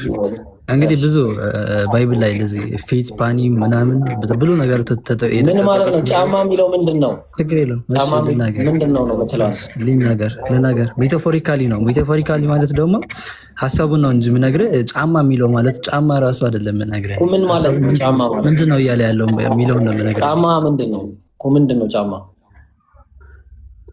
እኮ ነገርኩህ እኮ ጫማ ማለት አልኩህ ዲፊኒሽኑ ነው። ኦኬ ልናገርሽ ችግር የለውም። አንዴ እሺ ነገር እየመለሰብኝ ነው ድምጽ እየመለሰብኝ ነው አንተ። እሺ ያው ሚታረኩም ያ እንደተናገርኩት ነው። እንደዛ አይነት ሜታፎሪካል አገላለጾች ብዙ ቦታ ላይ አሉ። ክንፍ ምናምን አለት ምናምን የሚሉ ነገሮችም አሉ። ሰው ይሄ ነገር አንዴ ትንሽ እየመለሰብኝ ስለሆነ ነው። ጫማው ላይ ቆም። ኦኬ እሺ እየቆምኩ ነው እዛ ላይ ሰው ኦምኒ ፕሬዘንት እና ምድር በስልጣኑ ስር መሆኗን ነው እየተናገረ ያለው እዚህ ላይ ያልኩ ነው። በቃ ያን ነገር ነው። ሌላ ነው የምትል ከሆነ አንተ መረጃ አስተኝ። እንቀጥል። እንደዛ ብሎ የፈታ ማስረጃ አስተኝ ደስ ይለኛል። ቆይ እንደውም ልክፈትሽ ላውጣ። ትንሽ ታይም ይወስድብኛል፣ ግን ሕዝቅኤል ላይ ያለው ነው እኮ ገና ጥቅሱንም አታውቀውም እኮ ብራዘር። እኔ እኮ ኧረ ብዙ ነው የማውቀው። ኢሳያስም ላይ እኮ አለ፣ ኢሳያስ ላይም እኮ አለ። በቃ አንተ ፈልግ። ምን አልከኝ? የሕዝቅኤሉ ነገር ቆይ እሺ፣ እንደው የኢሳያስ ላይስ እንዴት ነው የምታየው? የሕዝቅኤሉ እሺ፣ ላውጣልህ ልፈልግ። ጥቅሱ ስንተኛው ምዕራፍ ላይ ነው የሚገኘው? ሕዝቅኤል ላይ አይ ቲንክ 43 ምናምን አይ ቲንክ መሰለኝ፣ አላስታውስኩትም። ጥቅሱን ሳታውቅ ነው አይተሃል ልመልስ የምትለው? ሜታፎሪካል እንደሆነ እኮ ነገርኩህ እኮ። ጥቅሱን ሳታውቅ ሳይሆን ሊትራሊ ለአምላክ እጅ እግር ለማጽደቅ የመጡ ነገሮች አይደሉም። የጫማው ዲፊኒሽን ምንድን ነው ነው? አይ የሆነ ትርጉም ያለው ነገር እናውራ እንጂ ሳላ ሊትራሊ እንዳልሆነ እኮ ማንም ሰው ያውቃል፣ አንተም ታውቀዋለህ። ክፈት የጫማ የሚለው ሜታፎሪካል ኤክስፕሬሽኑ ምንድን ነው ብዬ ጠይቄሃለሁ። ካወቅ መልሳለህ፣ ካላወቅ ደግሞ ተው። እከፍታለሁ። ቆይ ክፈቱ። ስንት ደቂቃ ልስጥህ? አይ ትንሽ ላፕቶፕ ኦን እያደረኳት ነው፣ ኦፍ ነበረች እና ትንሽ አሁን ችግር የለውም እያወራን መክፈት እችላለሁ። ወይም ሌላ ላይ አናወራም ሌላ። ቆይ እሱን ክፈተው። ደስ ይለኛል። እስከዛ ሚዩት አድርግ በቃ። ሳላ እኔ አንድ ጥቅስ ላይ ነበር አንተን አግሪመንት አንተ ፈልገውና አግኘው ጥቅሱ ነው ፈልጎ ያገኝ እንዳሰደው ቀለል ነው። እሺ ችግር የለውም አገኘው በቃ ቶኒ ማለት ነው። እሺ ሳላ አንድ ጥቅስ ነበረ፣ ምናልባት አይታችሁት ከሆነ ኡስታዝም እንትን ያው ታውቁታላችሁ በእርግጠኝነት። ዮሐንስ ወንጌል ምዕራፍ 3 ቁጥር 11 ላይ ኢየሱስ ክርስቶስ ምን አለ? እውነት እላለሁ የምናውቀውን እንናገራለን፣ ያየነውንም እንመሰክራለን፣ ምስክርነታችንም አትቀበሉትም አለ።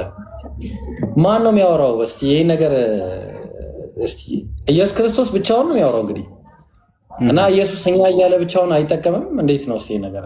ኡስታዝ እንዴት ታየዋለን?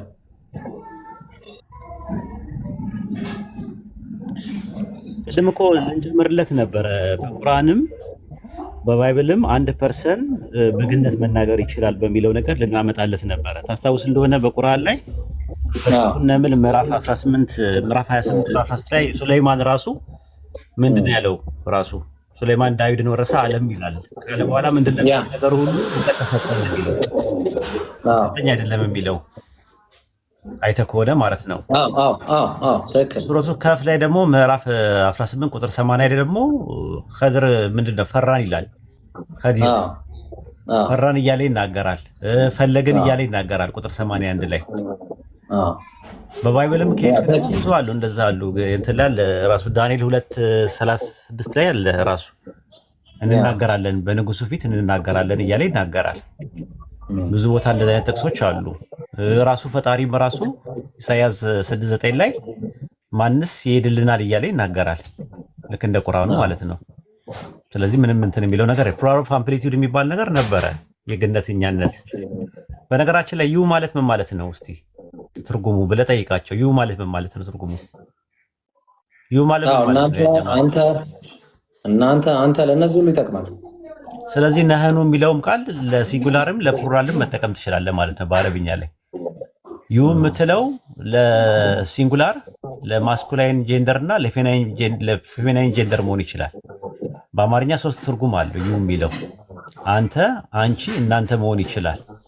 ልክ በአረብኛም ነህኑ የሚለው ቃል እኛነት የሚባለው ነገር ለሲንጉላርም ሊሆን ይችላል፣ ለፕሉራል መሆን ይችላል። ይሄ ደግሞ ቋንቋውን ነው የምታገኘው፣ ሊንጉስቲካል አፕሮች ነው የምታገኘው። ምንም ይሄ እኮ ቀላል ነገር ነው። ሰውየው ዝም ብሎ ገተታ ለመያዝ ካልፈለገ በስተቀር። ቀድም አሪፍ ኤግዛምፕል ሰጥቶት ነበረ ሳላ። ማርያም የሚለው ቃል ባይብል ላይ አለ፣ ግን ማርያም የሚለው የስሙ ትርጉም ምንድን ነው ብዬ በጠይቅህ ባይብል ላይ አታገኘውም፣ ዲክሽነሪ ላይ ነው የምታገኘው።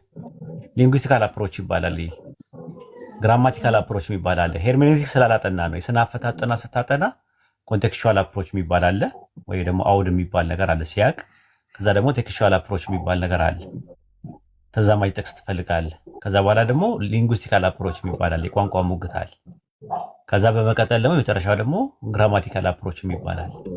ስለዚህ አፕሮቹ በየትኛው አፕሮች ነው የተደረገው ነገር የሚለውን ነገር ለማየት የሚያስፈልገው እንጂ አንተ እንደዛማ ካሰብከው ብዙ ነገሮች አሉ። ራሱ ኢየሱስ ማለት የስሙ ትርጉም ምንድነው ብለህ ብትጠይቀው ባይብል ላይ የቱ ጋር ነው እንደዛ የሚለው?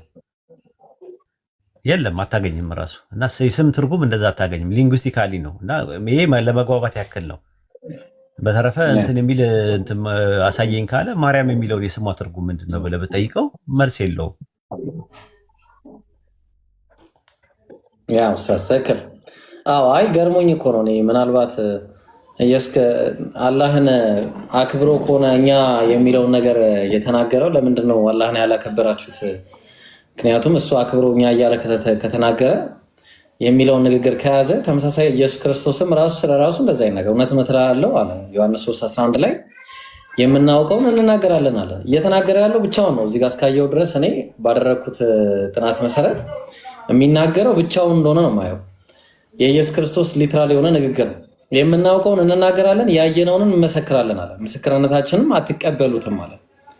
ስለዚህ ኢየሱስ ክርስቶስ ስለራሱ ነው እዚህ ጋር የሚናገረው። ዮሐንስ ወንጌል ምዕራፍ 2 ላይ ታገኛለህ።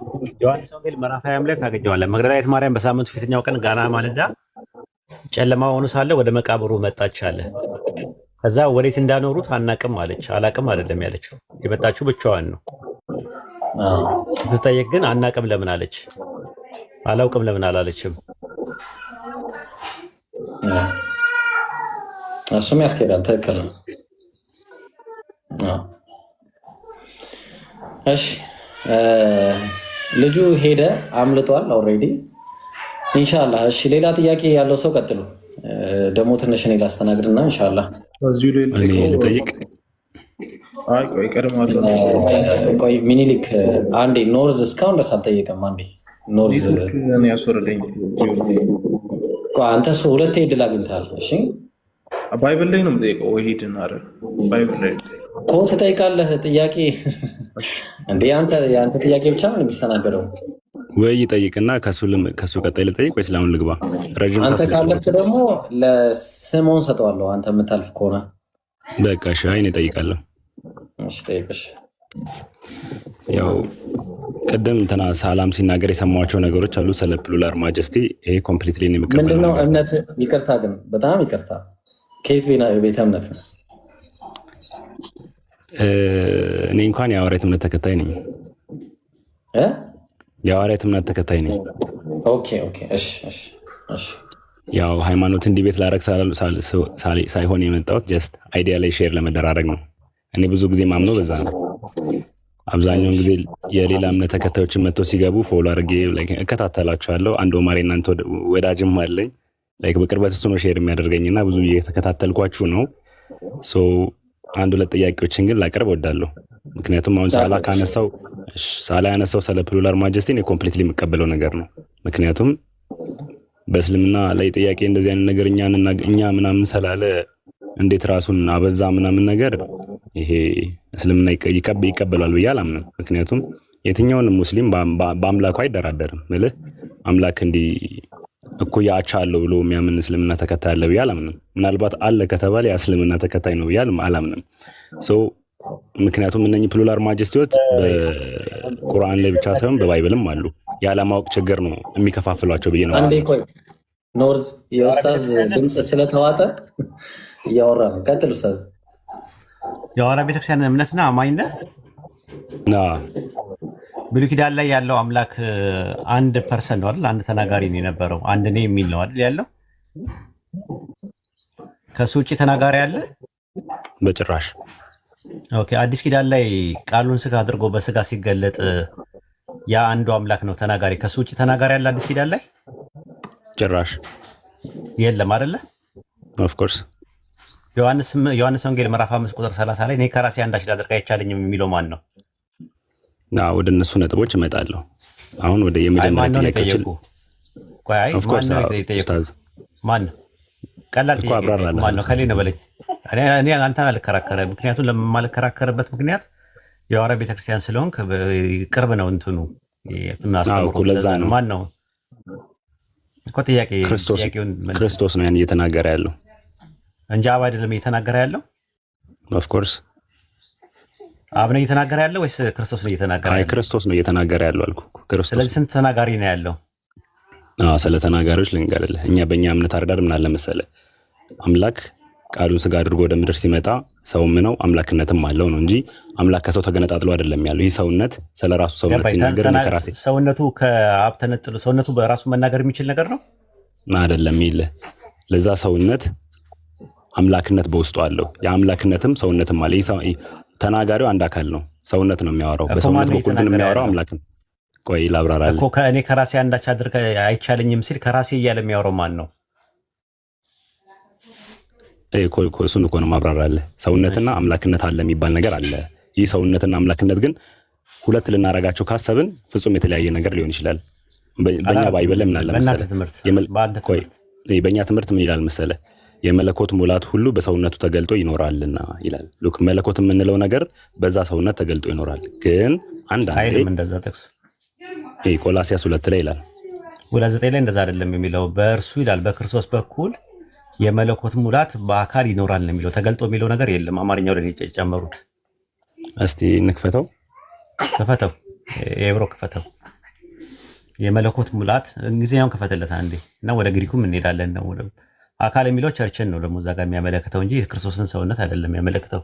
ቦዲ ወይም ሶማ የሚለው ቃል ሶማቲኮስ የሚለው ቆላስይስ ምዕራፍ 2 ቁጥር 9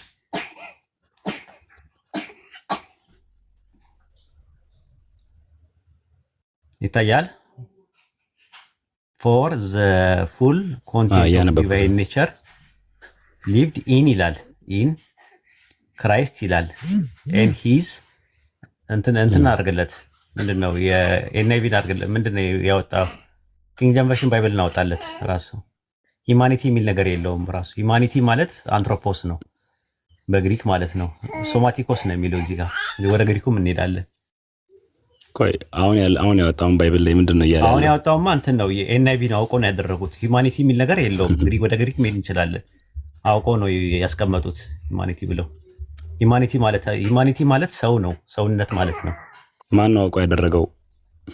ኤንአይቪዎች ናቸው። ኤንአይቪ ተርጓሚዎቹ ናቸው ያደረጉት። ኪንግ ጄምስ ቨርዥን ባይብል ላይ ያሳያለሁ ልዩነቱን። አንተ ሰፊ ስለሆንክ ነው እንደዚህ ማወራው እንጂ ሌላ ሰው ቢሆን አላወራም ነበር። ምክንያቱም አሁን ኦፕን ስለሆነ አየህ እስቲ እንየው ምናምን ነገር አልከኝ ቶሎ ብለህ። ሌላ ሰው ቢሆን አይፈልግም እንደዚህ አይነት ነገር ማለት ነው። እሺ አውጣለት አንድ ኪንግ ጄምስ ቨርዥን ባይብል ላይ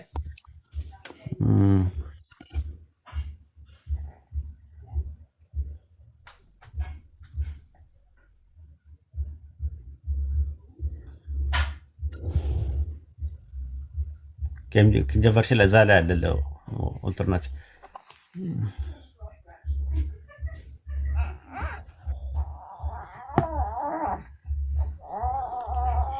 ኪንግ ጄምስ ቨርዥን ባይብል ላይ እንትን አለ እዛው ላይ አለ ሴሌክት ታደርገው ማለት ነው።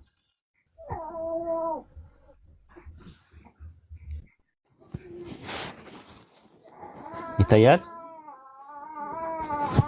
ያየው ጠጋ አድርገው ኢኒሂም ይላል በእርሱ ማለት ነው በክርስቶስ በኩል ፎር ኢኒሂም ይላል በክርስቶስ በኩል ድዌል አለ ኦፍ ዘ ፉልነስ ኦፍ እስቲ ዘጋድሄድ ባርሊ ነው የሚለው የመለኮት ሙላት በእርሱ በአካል ይኖራል አለ። በእርሱ በክርስቶስ በኩል በአካል ይኖራል ነው የሚለው። አካል የተባለችው ቤተክርስቲያን ናት። እዛው ቁጥር 10 ላይ ለአለቅነት፣ ለስልጣናት፣ ለጌትነት በሆነው በእርሱ ተሞልታችኋል ይላል። እነማን ነው ተሞልታችኋል የሚለው? ቆይ ወይት አንዴ ኡስታዝ አንዴ ወደ ላይ እስቲ መልስልኝ ባይብሉ ላይ አሁንም ወደ ላይ አምጣልኝ እስቲ እንግሊዘኛው ላይ። እሺ አምጣለት።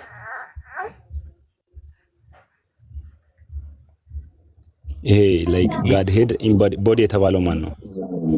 ቦዲ ቸርች ናት የተባለችው። ቦዲ ሶማቲኮስ የተባለችው እዛው ላይ አለ ራሱ ቆላሲስ ላይ ምን ይላል? ቆላሲስ 1:24 ላይ ያወጣለት ቦዲ የተባለችው እዛው በእንግሊዝኛው ላይ ያወጣለት 24 ላይ 1:24 ላይ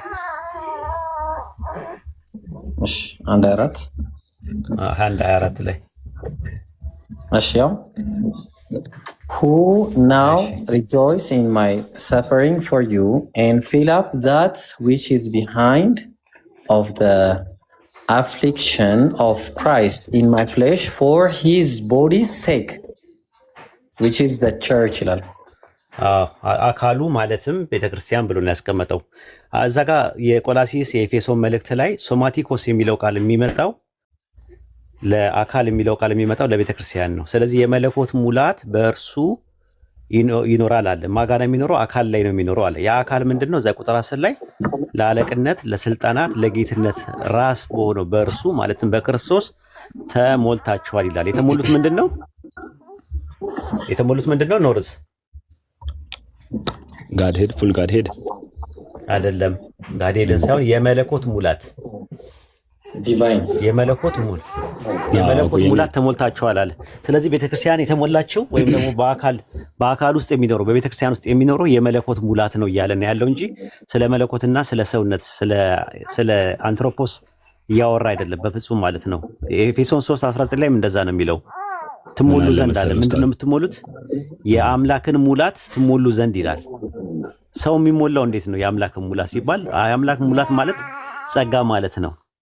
ስለዚህ የመለኮት ሙላት በአካል በእርሱ ተገልጦ ይኖራል ማለት ያንን ነው። ተገልጦ የሚለው ነገር የለም ሲጀመር ጀምሮ አማርኛው ላይ የጨመሩት ቢሆንም እንኳን አሁንም የሚያመለክተው ስለ ቤተክርስቲያን ነው እያወራ ያለው። ሐሳብን እንትን በል። ኦኬ እሺ።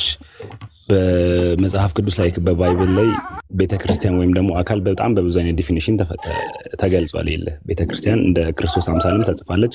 ኦፍ ኮርስ ይሄንን እንቀበላለን። አሁን ለምሳሌ ያክል እናንተ አካሎቼ ናችሁ ይላል ክርስቶስ። እኛንም ኢቭን ኢፍ ላይክ የሰውን ሁሉ አካል፣ ስለዚህ የሰው ሁሉ አካል የክርስቶስ አካል ነን ብለን አንቀበልም። ምክንያቱም ግን አባባሉ አውዶ የተፈለገው ሴንቴንሱ ለምንድን ነው ብለን እንረዳለን። ያንን ነገር መፍታት ይኖርብናል። አሁን እዚህ ጋር አካል ተብላ የተገለጸችው ቤተክርስቲያን ነች። ኦፍ ኮርስ አንዳንድ ቦታ የቤተክርስቲያን እንደ እግዚአብሔር አካል እንደ ሙሽሪት መጽሐፍ ቅዱስ ዲፋይን ያደርጋታል። ግን በተባለበት ሁሉ ተርም ወይም ዴፊኒሽን ላይ ተመሳሳይ ሚኒንግ እንሰጠዋለን ብሎ ማመን ትንሽ አስቸጋሪ ይሆናል። እሱም ለየት ያለ ማለት ጥልቀት ያለው አይዲያ ስለሆነ ሰፋ ጊዜ ሲኖረን ስለሱ ወር እናወራለን። ግን ዋናው ፖይንት ምንድን ነው? አንተ በምትለው ሄድና በአካል የሚለው የክርስቶስን አካል ነው ብለህ አስበውና የያዘው ቆላስይስ 2:9 ላይ ኦኬ እሺ አካል የሚለው ብለህ ሰውነት ብለህ ያዘውና በሰውነት ውስጥ የሚኖረው ምንድን ነው የሚለው? አምላክነት፣ መለኮት አይደለም። አምላክነት አይደለም። የመለኮት ሙላት ኦኬ ምን አለ መሰለህ ደግሞ በሰውነት ውስጥ ብቻ አይደለም ያለው በአንተ ውስጥም አለ። ኤፌሶን 3:19 እና የመለኮት ሙላት በአንተ ውስጥም አለ።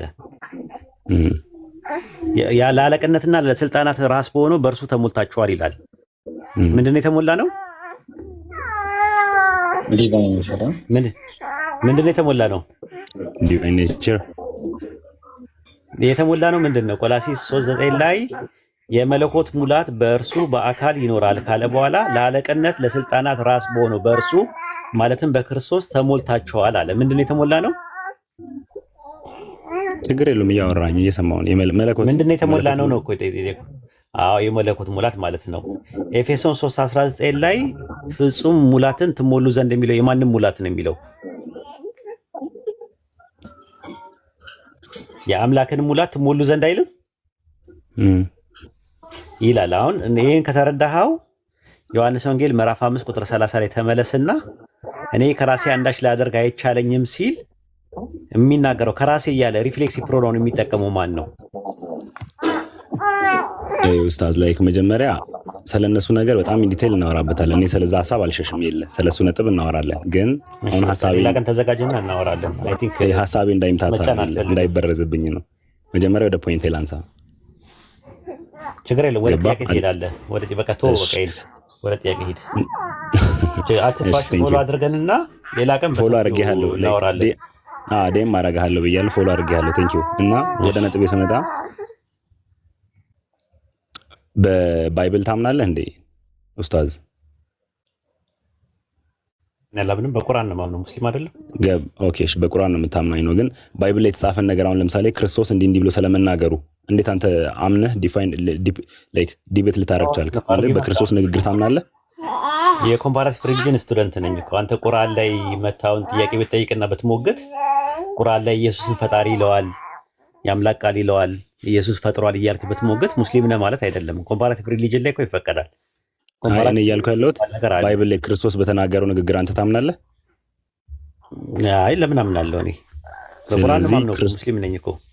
ስለዚህ እኔ እኮ አርጊመንት ነው እኮ ቢልድ እያደረኩ ያለሁት ስቱደንት ነኝ፣ የኮምፓራቲቭ ሪሊጅን ስቱደንት ነኝ፣ የሃይማኖት ንጽጽር ተማሪ ነኝ። እኔ እንደ ተማሪ እንደመሆኔ መጠን አንድ ክርስቲያን መጥቶ ወንጌልን ልስበክ መጽሐፍ ቅዱስን ልስበክ ሲለኝ አሃ እስቲ መጽሐፍ ቅዱስን አምጣው ብዬ በእጅ ተቀብዬ ማጥናት ጀመርኩኝ፣ እንደ አንድ ሙስሊም ማለት ነው።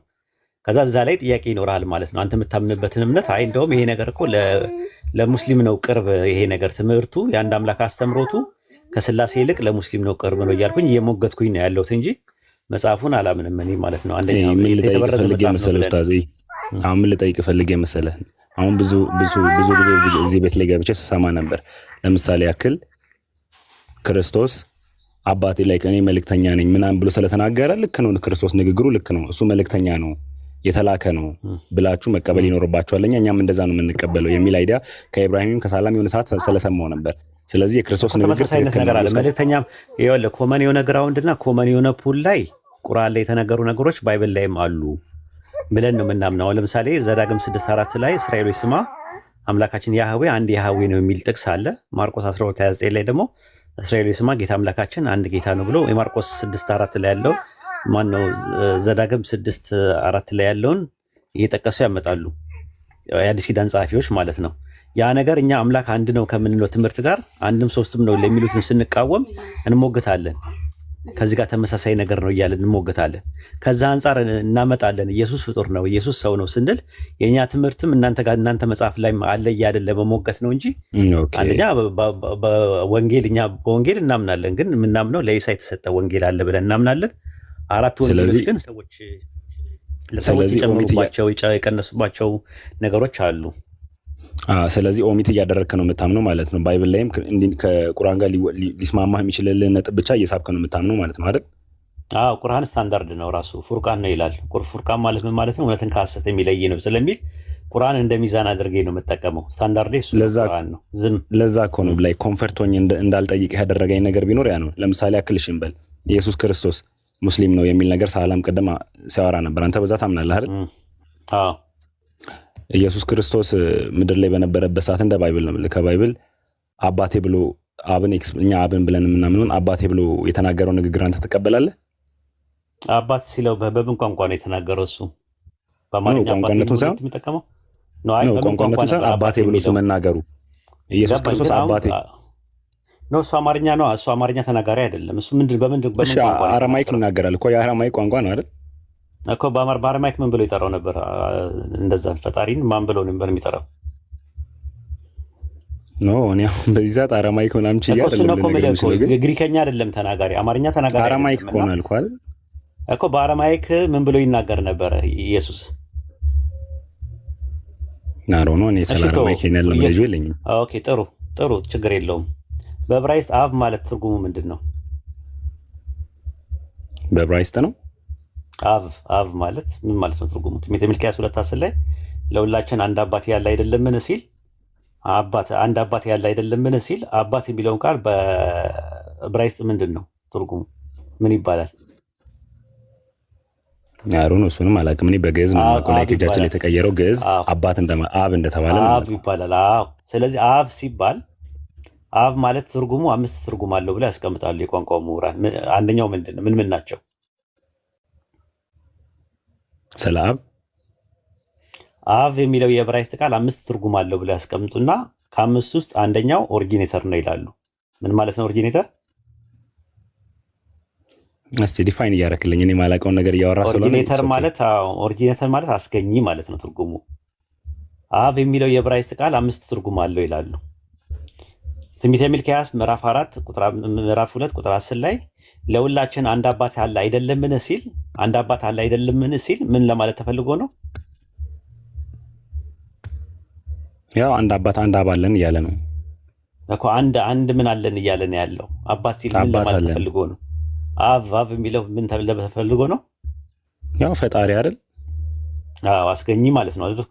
አስገኚ ፈጣሪ አለን እያለ ነው። አስገኚ ማለት ነው። ኢየሱስን ሲያስተምሩት አንድ አባት አለን እርሱም እግዚአብሔር ነው አሉት አይደል? ኢየሱስን እናንተ አምላካችሁ የምትሉት ለእኔ ምኔ ነው አለ? አባቴ ነው አለ።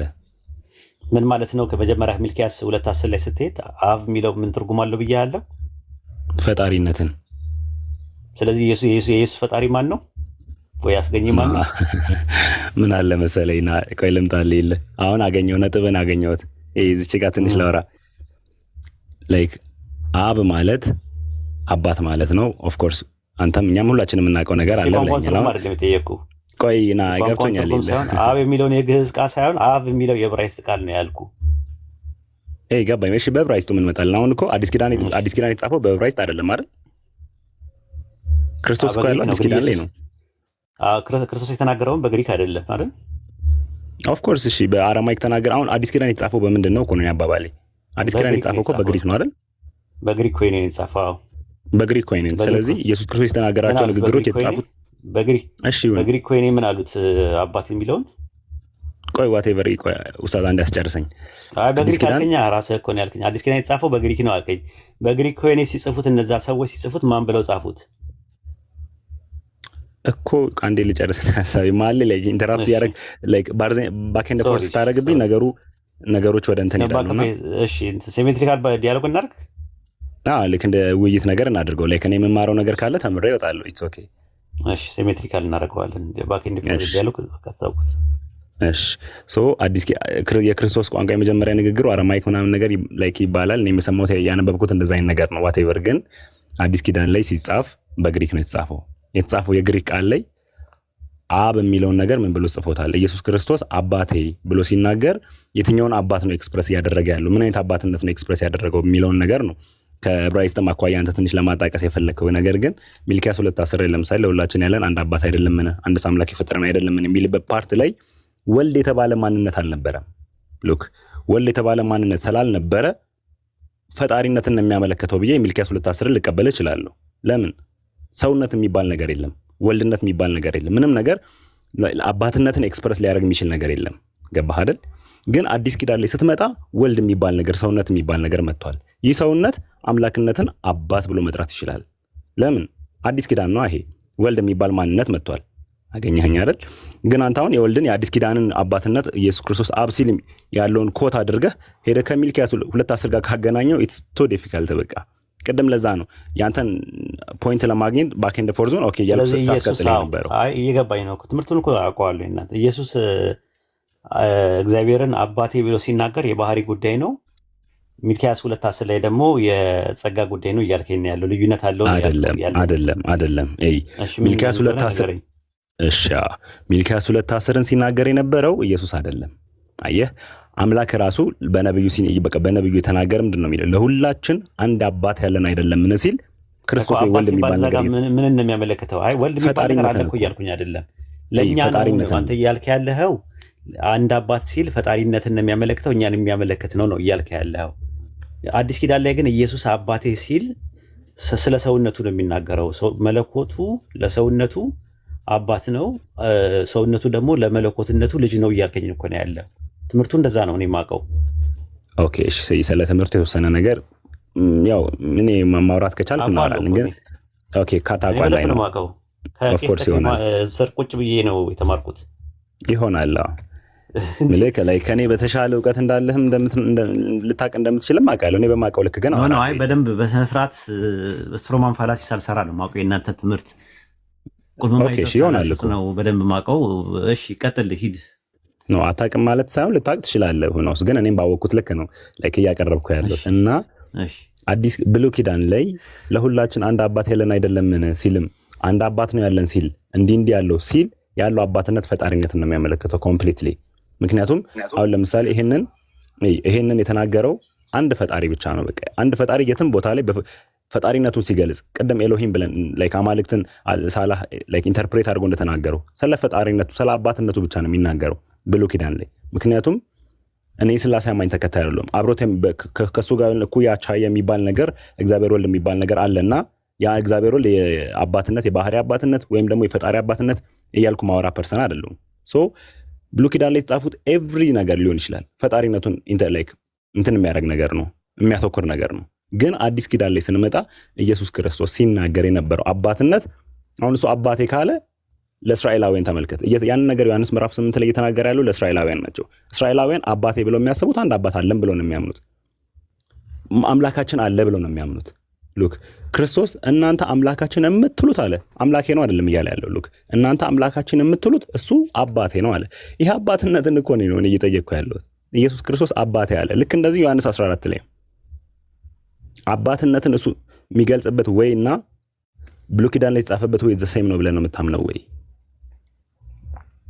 አንድ አይነት ነው ነው ማምነው። አንደኛ ነገር እሱን ለማስረጃ ልስጥህ እስቲ። ለምሳሌ የአባታችሁ አምላክና የእናንተ አምላክ እያለ ይናገራል አይደል? ዘፍጥረት ላይ የአባት ምንድነው ልዩነቱ? ለምንድነው እና በሚለው የለየው? ለምንድነው እና በሚለው የለየው?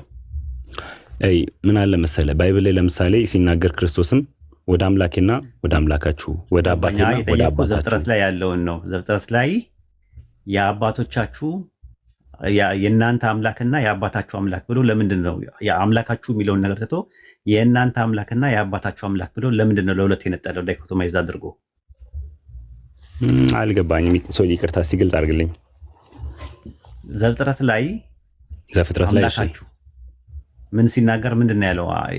አምላካችሁና የአባታችሁ አምላክ ብሎ ለሁለት ለይቶታል አይደለ?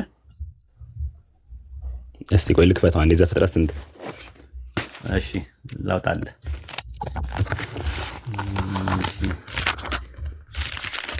ዘፍጥረት 43 23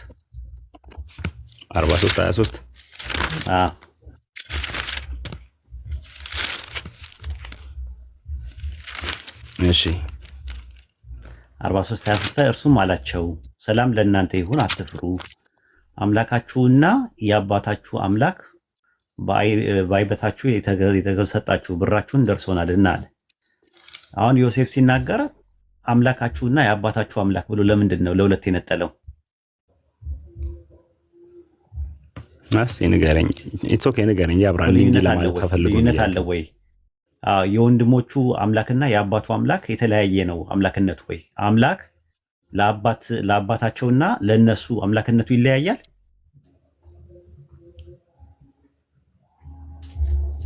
ኦኬ የነገርከኝ ኡስታዝ እንዲህ ነው ላይክ ባክ ኢን ዘ ፎርስ ከማረግ እንዲህ ነው። ስለዚህ ይሄ ነው አይ ዲገባ ነው። ዮሐንስ ወንጌል ምዕራፍ 20 ቁጥር 17 ላይ ወደ አምላኬና ወደ አምላካችሁ ወደ አባቴና ወደ አባታችሁ ብሏል። ልክ ኤፌሶን ደግሞ 4:6 ላይ ስትመለከተው ለወላጅ ምንድነው የሚለው? ከሁሉ በላይ የሚሆን አንድ አምላክ የሁሉም አባት አለና ይላል። የሁሉም አባት አለ፣ አንድ አምላክ የሁሉም አባት አለ ሲባል ይሄ አንድ አምላክ የሁሉም አባት አለ ሲባል የክርስቶስም የሐዋርያትም ጭምር ነው አይደለ? አይደለ? ኢየሱስ ዮሐንስ ወንጌል 20:17 ላይ ወደ አምላኬና ወደ አምላካችሁ ወደ አባቴና ወደ አባታችሁ አርጋለሁ በያቸው ብሏል አይደል? ኢየሱስ ደግሞ አምላካችን ብሎ ይናገራል አይደል? አምላካችንም እያለ ይናገራል። አንድ ላይ ለምንድን ነው አምላካችን የሚለው? ያን እኮ ነው እየጠየቅኩ ያሉት። አባትና አምላክን ለምን ከፋፈለው? ዲቫይን አድርጎ ለምን ጠየቀው? ለምን ያወራል እኮ? አምላካችንስ ለምን ይላል? ኢየሱስ እኮ አምላካችንም ይላል። ወደ አምላኬና ወደ አምላካችሁ ብቻ አይደለም የሚለው። ገባኝ እኮ ነው። እሱን ኡስታዝ እሱን እኮ ነው እያነሳው ያለሁት። አባትነትን ከፈለ አምላክነትን አባትነትን አይከፈልም። ክብርን ነው የሚያዝልክ። ዘፍጥረት ላይ ስነግርህ የዮሴፍና የትን ከፍሎ ነው ያስቀመጠው። ከፍሎ ማስቀመጡ ቴዎሎጂካል ፋክተር የለውም። አምላክ ለአባታቸውና ለወንድሞቹ የተለየ አምላክነት እንደሌለው ሁሉ ዮሐንስ ወንጌል ምዕራፍ 20 ቁጥር 17 ላይ ወደ አምላኬና ወደ አምላካችሁ ወደ አባታችሁና ወደ አባታችሁ ማለቱ ምንም ቴዎሎጂካል ፋክተር የለውም። የእሱ አባትነትና ለሱ አብ ለኢየሱስ አምላክና አባት የሆነበት ለሐዋርያቱ ከሆነበት ነገር ምንም የሚለየው ነገር የለም። ባይሆን ኢየሱስ ራሱ አምላካችን ይላል። የኢየሱስ ክርስቶስ አብ ለኢየሱስ አምላክ ሲሆንና አብ ለሐዋርያቶቹ አምላክ ሲሆን ልዩነት አለው? አብ ለሐዋርያቱና ለማን ሲሆን? ለኢየሱስ ሲሆን አምላክነቱ ልዩነት አለው? የለውም እኮ እሱ ነው። ግን አባትነቱም እንደዛ ልዩነት የለውም ነው እያልኩ ያለሁት። ኦኬ እሱን አሳየኝ እስቲ። ኦኬ አባት የተባለበት ምንድን ነው? ለምንድን ነው አባት የተባለው? እሱን በቀላሉ መረዳት ትችላለህ። አብ ለኢየሱስ አባት የተባለው ምን ስላደረገ ነው? ናየ ላይክ እኛ አባትነትንና ልጅነትን የምንረዳው እንደ መሰለኝ ክርስቶስ ላይ በአምላክነትና በአባትነት ፍጹም ልዩነት የተወሰነ ያህልም ልዩነት እንዳለው አምላክነትን ተወውና አባት ቆይ ገባኝ። ወደ አባትነት እመጣለሁ። ይሄ ኡስታዝ ወደ አባትነት እመጣለሁ። ይሄ ወደ አባትነትና ወደ እንትንነት እመጣለሁ። ግን ምን አለ መሰለ ኢየሱስ ክርስቶስ ሲናገር አሁን መጽሐፍ ቅዱስ ለድንግል መጥቶ መልአኩ ገብርኤል ሲያበስራት ምንድነው የሚለው? ካንቺ የሚወለደው እሱ ቅዱሱ የእግዚአብሔር ልጅ ይባላል አላት። ሉክ የሚወለደው እሱ የእግዚአብሔር ልጅ ነው። ግን ልጅነት እንዴት ትፈቱታላችሁ? እሱም የራሱን የቻለ አይዲያ ነው። ይሄ የሱ ልጅነትና የኛ ልጅነት ፍጹም ተመሳሳይነት አይደለም። የሱ ልጅነት የአምላክ ቃል ስጋ የሆነበት ነው። የአምላክ ማደሪያነት ነው። እኛ እንደኛ አመኔታ ነው የምነግርህ እንደ ባይብል። የክርስቶስ ልጅነት ወይም ልጅነት ብላ የምንጠራው ያ ስጋነት ሰውነትን ፓርት ነው። እዛ ልጅነት ደግሞ የአምላክ ሙሉ ማደሪያነቱ ነው ብለን የምናምነው የምንቀበለው። ስለዚህ የአምላክ ወይም የአብኛ ብለን የምንጠራው